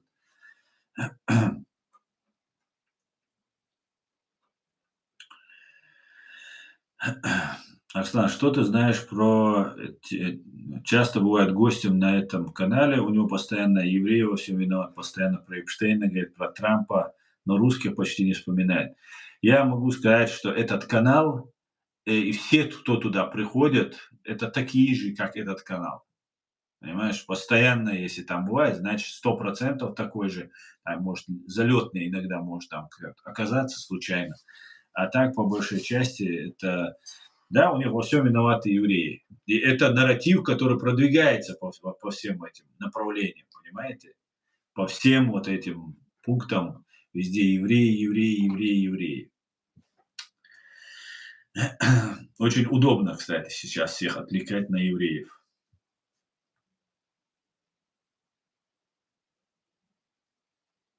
Да, Кавказиан Албания, совершенно верно. Мы уже давно говорим, кто они такие, просто нас не слышат или делают вид, что не слышат. Знаете, мы говорим про Арестовича, на него санкции наложили. Вообще, что такое санкции? Если это предатель, а он позиционирует себя каким-то а, военным, украинским военным, там, разведчиком, все такое, ну, это вообще измена Родины во время войны. Тягчайшее преступление. Санкции на Арестовича наложили. Ну, это смешно просто. И мы говорим о нем, Арестович и так далее. Так Арестович сам, как я, блог не ведет. Он постоянно с кем-то общается. Так вот, там есть парочка таких двоих блогеров или журналистов, или пропагандистов, которые общаются. Они дальше общаются. Там еще один появился, там новый у них, там другой деятель. И они дальше продолжают общаться.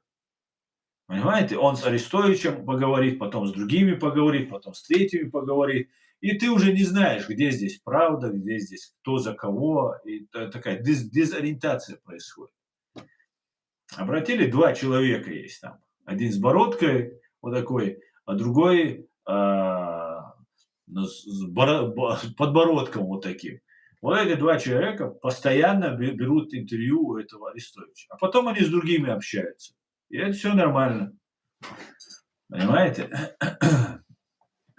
И вот такая вот раскрутка идет. Вот одни уходят в тень, Фейкины, Мейкины, все они уже засветились, отошли в тень, другие появляются.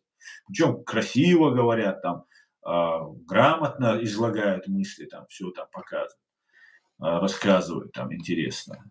И вот в итоге ты смотришь, получается, так это же все заодно, все эти товарищи. Как это так? Очень странные вещи происходят.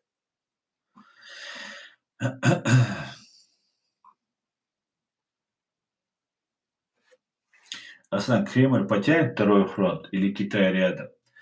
Я думаю, что второй фронт Кремль, ну, смотря какой будет этот второй фронт. Если, смотря какой это будет второй фронт.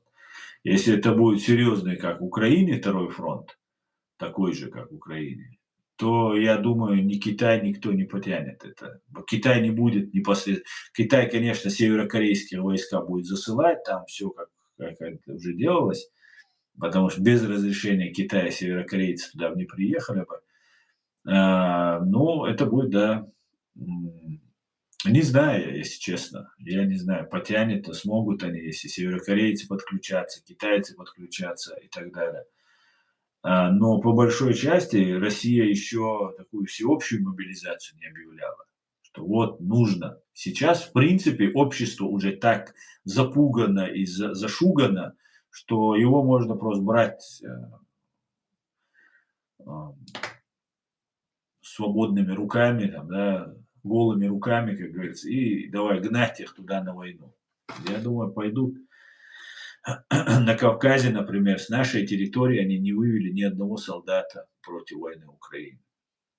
Вот просто никого, там добровольцев немного взяли. По периметру вот нашу республику они контролируют. Но Запад, например, Запад или Израиль, например, который тоже мог бы много чего сделать, они не признают и не поддерживают нас, если ты реально против вот этой фашистской России. Поддержать чеченцев. Что нужно? Дайте информационную площадку, признайте президиум правительства, и все чеченцы объединятся. Просто даже Украина у себя на территории президиум пригласила бы. Вот идет война, истекает кровью Украины. Не симулякры, которые меня вербовали на российских агентов, на российские спецслужбы, пытались меня вербовать, а настоящих людей, которых вот мы каждый день об этом говорим, заявляем. Все чеченцы поехали бы. Все, вот 300 тысяч чеченцев здесь, в Европе живут. Все 300 тысяч чеченцев поддержали бы наш президиум. Потому что уже было бы понятно, вот есть реальная власть, реальная вот армия чеченская есть. Но чеченская армия не нужна никому, понимаете? Потому что если ее признавать, чеченскую власть, чеченское государство, чеченскую армию, с ними нужно считаться. А нужны марионетки. Вот Украине тоже нужны были марионетки, которых можно будет использовать. Там каких-то исламистов они привезут, там на весь мир гремят исламисты, они там. А нету этих гремящих исламистов, понимаете? Против России воевали чеченцы. Никаких исламистов там не было. Это российская пропаганда рассказывала, что какие-то там исламисты есть.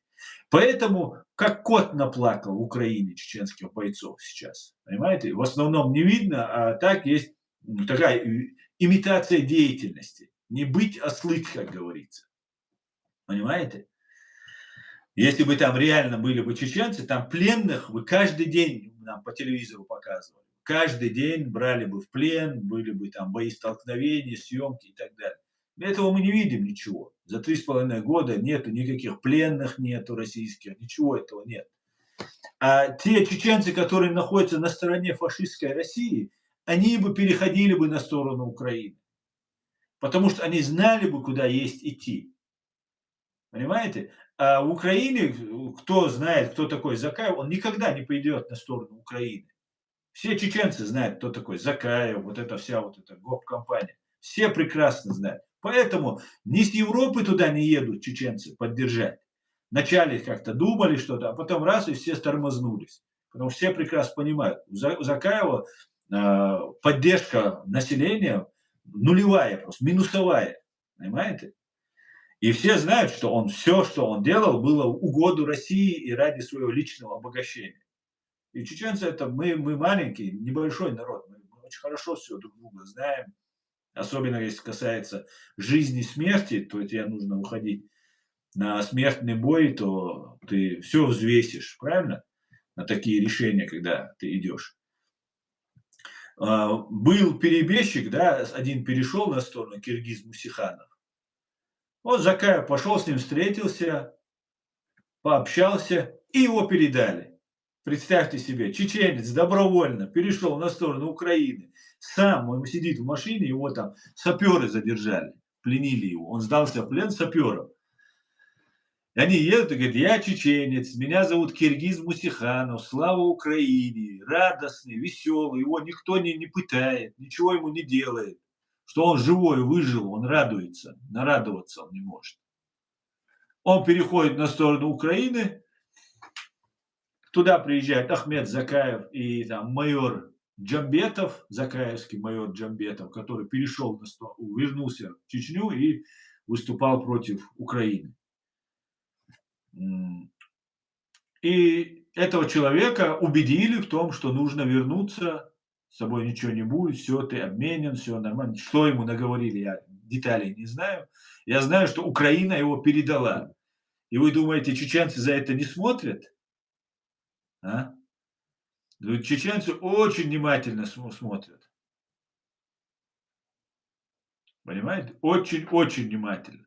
За всеми этими вещами мы каждый шорох, каждый признак, каждый намек мы фиксируем. Потому что мы уже научились, понимаете, интуитивно даже все понимать, что происходит. Понимаете? И вот этого не делается. Не делается. А если бы это было бы, например, мы бы там сформировали бы большой отряд, большую, тысячи человек сформировали бы. Понимаете? Тысячи, если не десятки тысяч бойцов было бы чеченцев. Там. Финансирование, признание полностью. Сейчас освободим Кавказ, там будет туда-сюда, построим свою демократическую, свою Ичкерию. Все туда пришли бы. Я вам клянусь, 90% из этой всей Европы молодежь была бы там. Понимаете? И каждый рвался бы. Настоящих чеченцев в бою увидели, в деле, которые дерутся, как будто уже побывали на том свете и знают, что их там ждет, как писал один французский журналист. Вот как это было бы. Но нет, тот, кто перебежал, его возвращают, там какие-то симулякры создаются и пытаются как-то... А для чего это делается? Чтобы обмануть нас, чтобы обмануть. А зачем нас обманывать? С какую цель преследуют? Ждут, пока Украина кровью истечет, а потом сказать, ну вот не смогла Украина. Конечно, не сможет, если все будут сидеть, ждать, пока она кровью истечет. Вот такие вот вещи. Вот второй фронт был бы уже давным-давно. И азербайджанцы там есть, и грузины есть.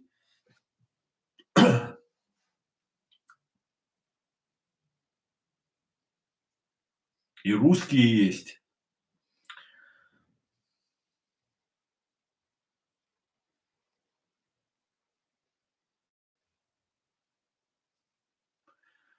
Самым ужасным будет, если империалистическим мотивом России станет Запад, который закрыл глаза на геноцид Чечении, и в результате не стало так, что ГДР окажется под протекторатом РФ при экспансии. Представители немецкого истеблишмента будут на российских зарплатах. Ну, не дай бог, конечно, Макс, это очень страшный сценарий ты рассказываешь. Так, чертовка, витаю тебя, шалом алейхум. Салам, Герман. Салам алейкум, 100% ты прав. Да, Герман, это уже выстрадано. Маш доволь масу Deutschland, Маш оволь, алейк салам.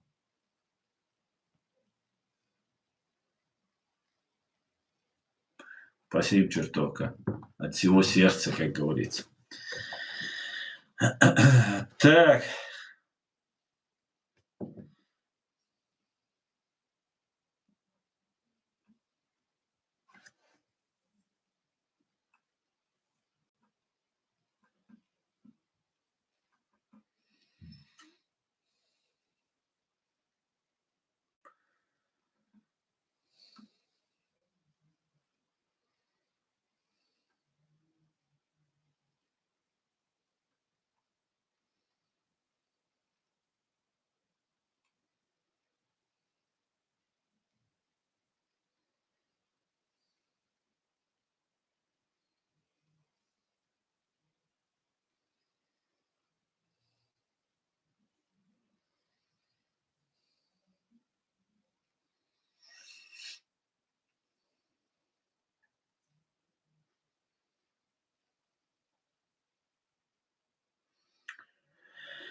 Нужно продолжить оказывать Украине обширную поддержку, все виды вооружений. Да, совершенно верно, абсолютно так.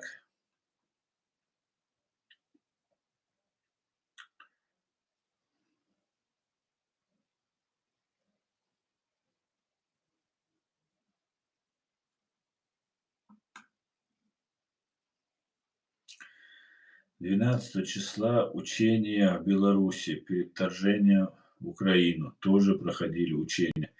Из Чернигова напали на мирную Украину. Да, ну я не думаю, что сейчас они на Польшу нападут, хотя, ну, сейчас смотрите, реакция какая. Внутри же они сейчас на НАТО, например, ну, сейчас вроде бы та риторика все правильно объявили, все там, мы там едины, туда-сюда и так далее. Но если за все это время а, больше какой-то поддержки, большего каких-то усилий не будет прилагаться, могут быстро заехать на танках, занять территорию, могут сейчас на Польшу делать, они так обычно делают. На одно место бьют, бьют, бьют, а потом нападают на другую. Например, сейчас на Польшу будут засылать дроны, все внимание отвлекать на Польшу, а сами войдут, например, в страны Балтии. Например, я говорю. Или же, например, где-нибудь на Кавказе начнут. Это может быть отвлекающе. И здесь все перекрестятся, ну, слава богу, на Кавказе не на нас напали, и все будут снова озабоченными сидеть. А могут на Азербайджан, на Армению, например, напасть. Там и внутри Армении, и внутри Азербайджана есть прорусские силы. Их могут задействовать. Ну, короче, много-много сценариев у них может есть в запасе.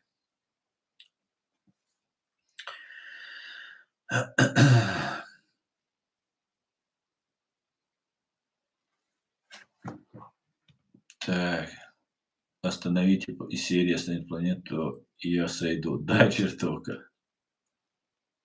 Совершенно верно.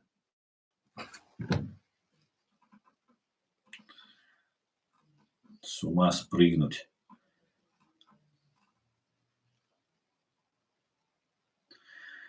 Так,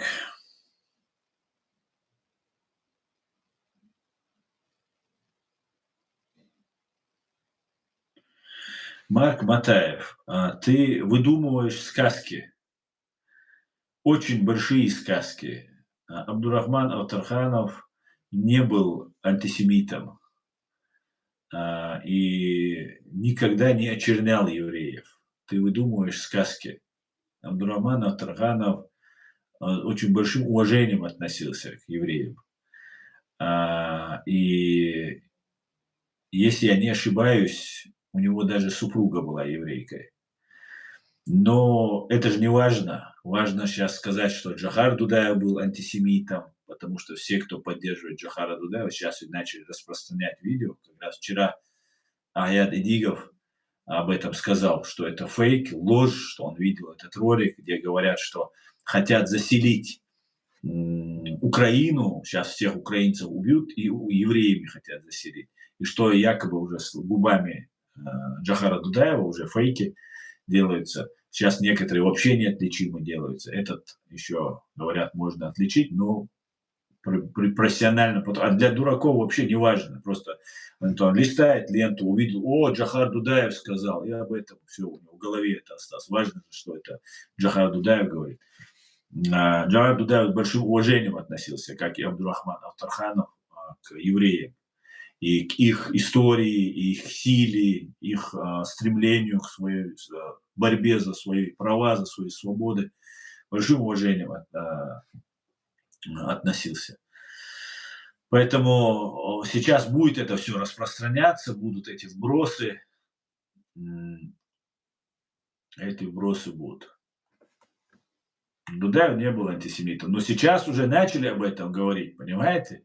Что Дудаев сказал, что вот сейчас всех украинцев убьют и туда заселят евреями, понимаете? Вот что.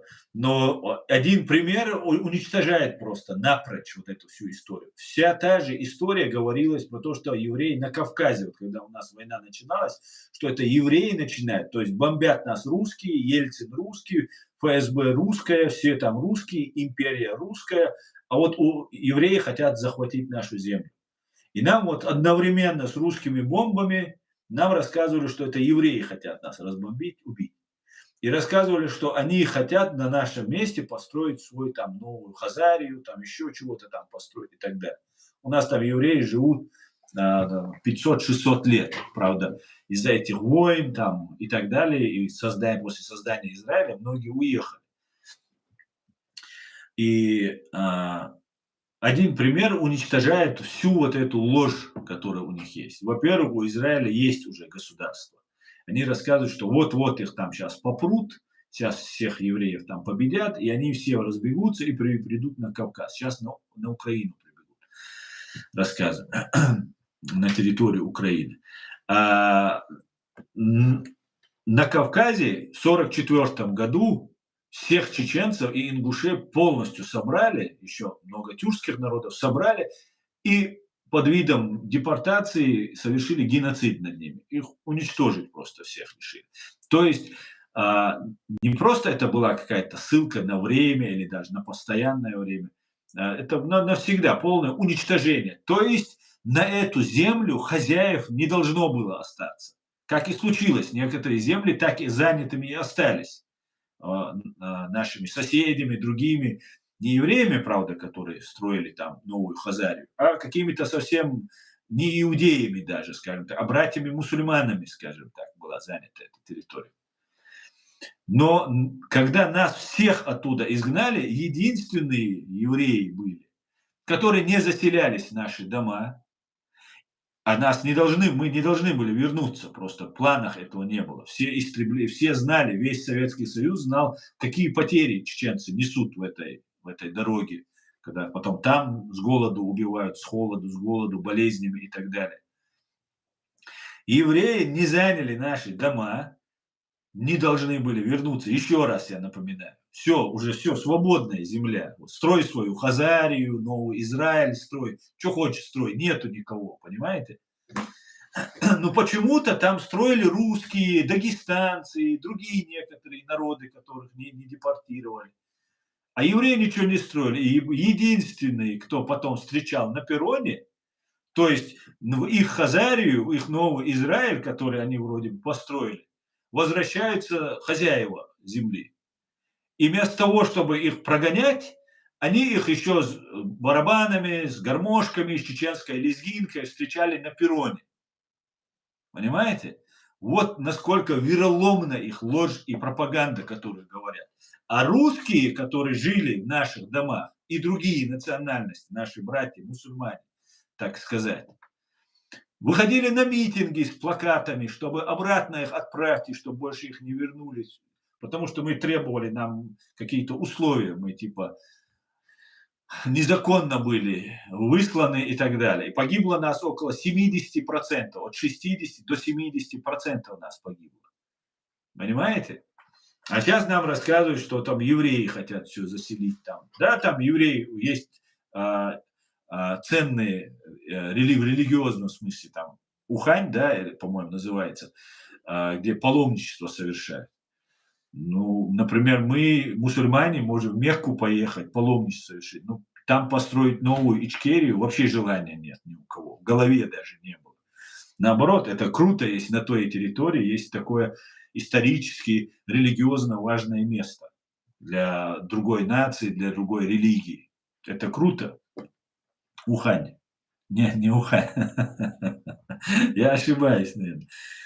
Ухань это было в Китае, по-моему, было. Умань, да, спасибо, Герман. Ухань была в Китае, где коронавирус начался. Да, Умань называется.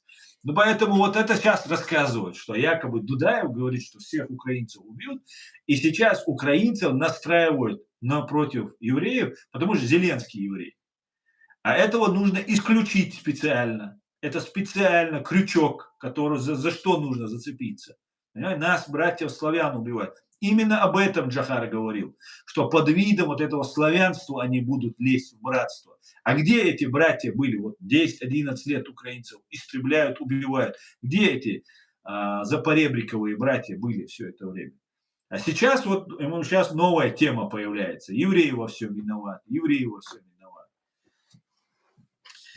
Поэтому нельзя на это попадаться. Спасибо, спасибо, чертовка. Это фейк, оригинал это видео. Я знаю, что фейк, я поэтому и опровергаю.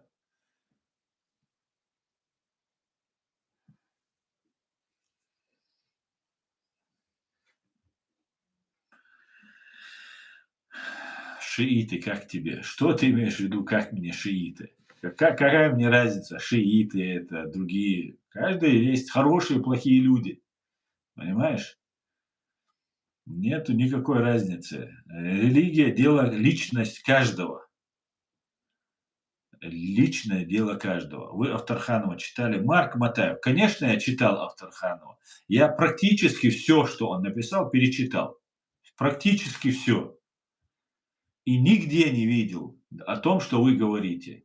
Даже косвенно намеков даже не видел. И, по-моему, я еще раз говорю, у него жена была еврейкой. Если я не ошибаюсь. Я просто не знаю точно, но, по-моему, была еврейкой.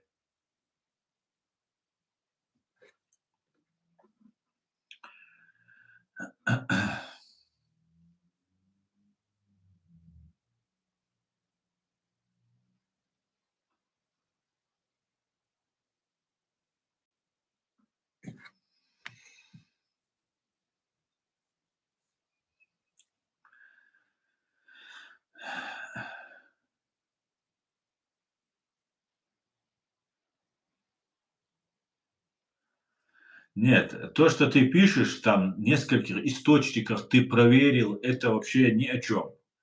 ты должен конкретно, если ты в чем-то обвиняешь, ты должен конкретно дать ссылку, на книгу, на статью, а так все чушь полностью пишешь. Не было этого, и быть не могло, понимаешь? Быть не могло. Он очень, вообще знаешь, что Радио Свобода, например, он организовал, один из тех, кто организовал. Радио Свобода всегда поддерживал Израиль. Радио Свобода. Тогда это называлось радио сопротивления. Первое, когда Абдурахман Ахтарханов со своими товарищами. Абдурахман Ахтарханов читал лекции в ЦРУ, да, преподавал он там, читал лекции. Здесь, в Мюнхене, он похоронен, здесь, в Германии, в Мюнхене похоронен. Этот человек никогда намеком даже не был антисемитом. Это вообще у нас, у чеченцев, нет этого, понимаешь? Вообще какие-то антисемитские, нацистские, фашистские. Это нам все навязывают. Нас такими, за нас так говорят. У нас этого нет. Просто от слова совсем. К русским, которые нас 3 века уничтожают, у нас к ним даже нет. Мы делим русских на этнических русских и на имперцев, которые нас убивают непосредственно, кто нас преследует. Понимаешь? Германия, жена еврейка. Конечно, в Германии ты даже не представляешь, как много евреев здесь, в Германии, живет. Ты удивишься, здесь очень много евреев живет.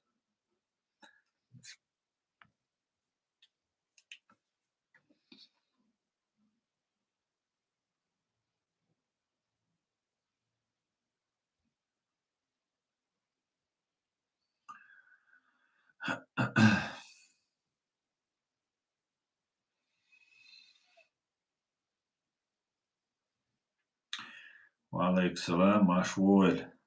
Ну чё, Ральсбеки?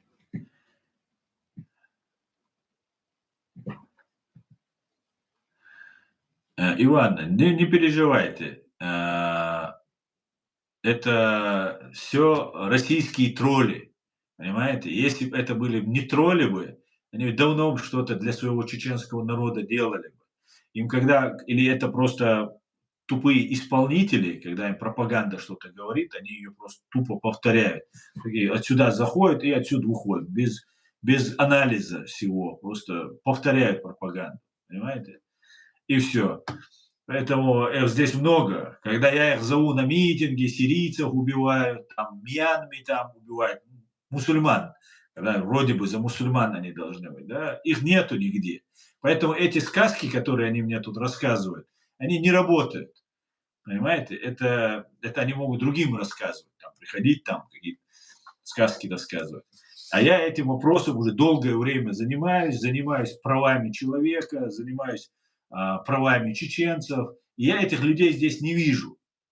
Это я являюсь врагом России, меня объявляют террористом, меня экстремистом, иноагентом, а этих нету. Это так, им зайти, показать, какие они там ярые, и все.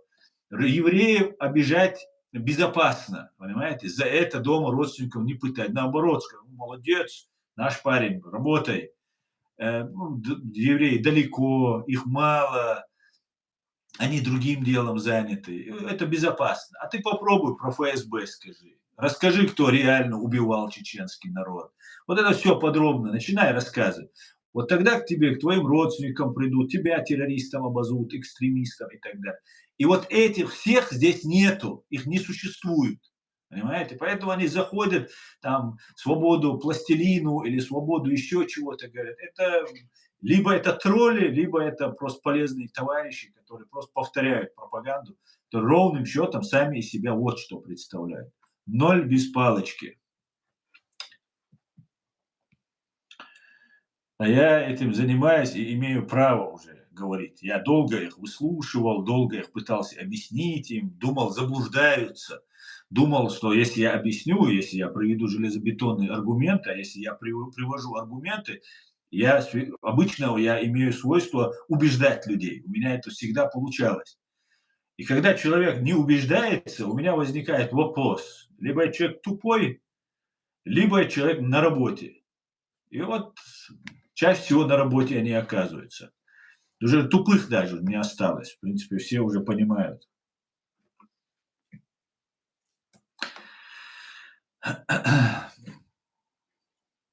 Зроби меня модера. Не, Иван, модера я никому не даю.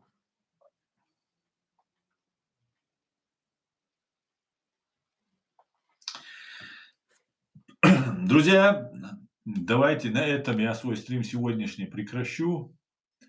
Было с вами очень интересно. Завтра я постараюсь также выйти в эфир и также провести стрим. Давайте объединяться, давайте вместе собираться. Здоровые, независимые силы должны объединяться и быть вместе, чтобы побеждать. Взаимно. Спасибо, чертовка. Взаимно. Взаимно. Все будет Ичкерия. Слава Украине. I'm Israel High. God bless the United States of America und Deutschland. Всего хорошего, друзья. Адикер вас. Во сколько? Завтра в это же время. Обычно я в 6 часов начинаю стрим.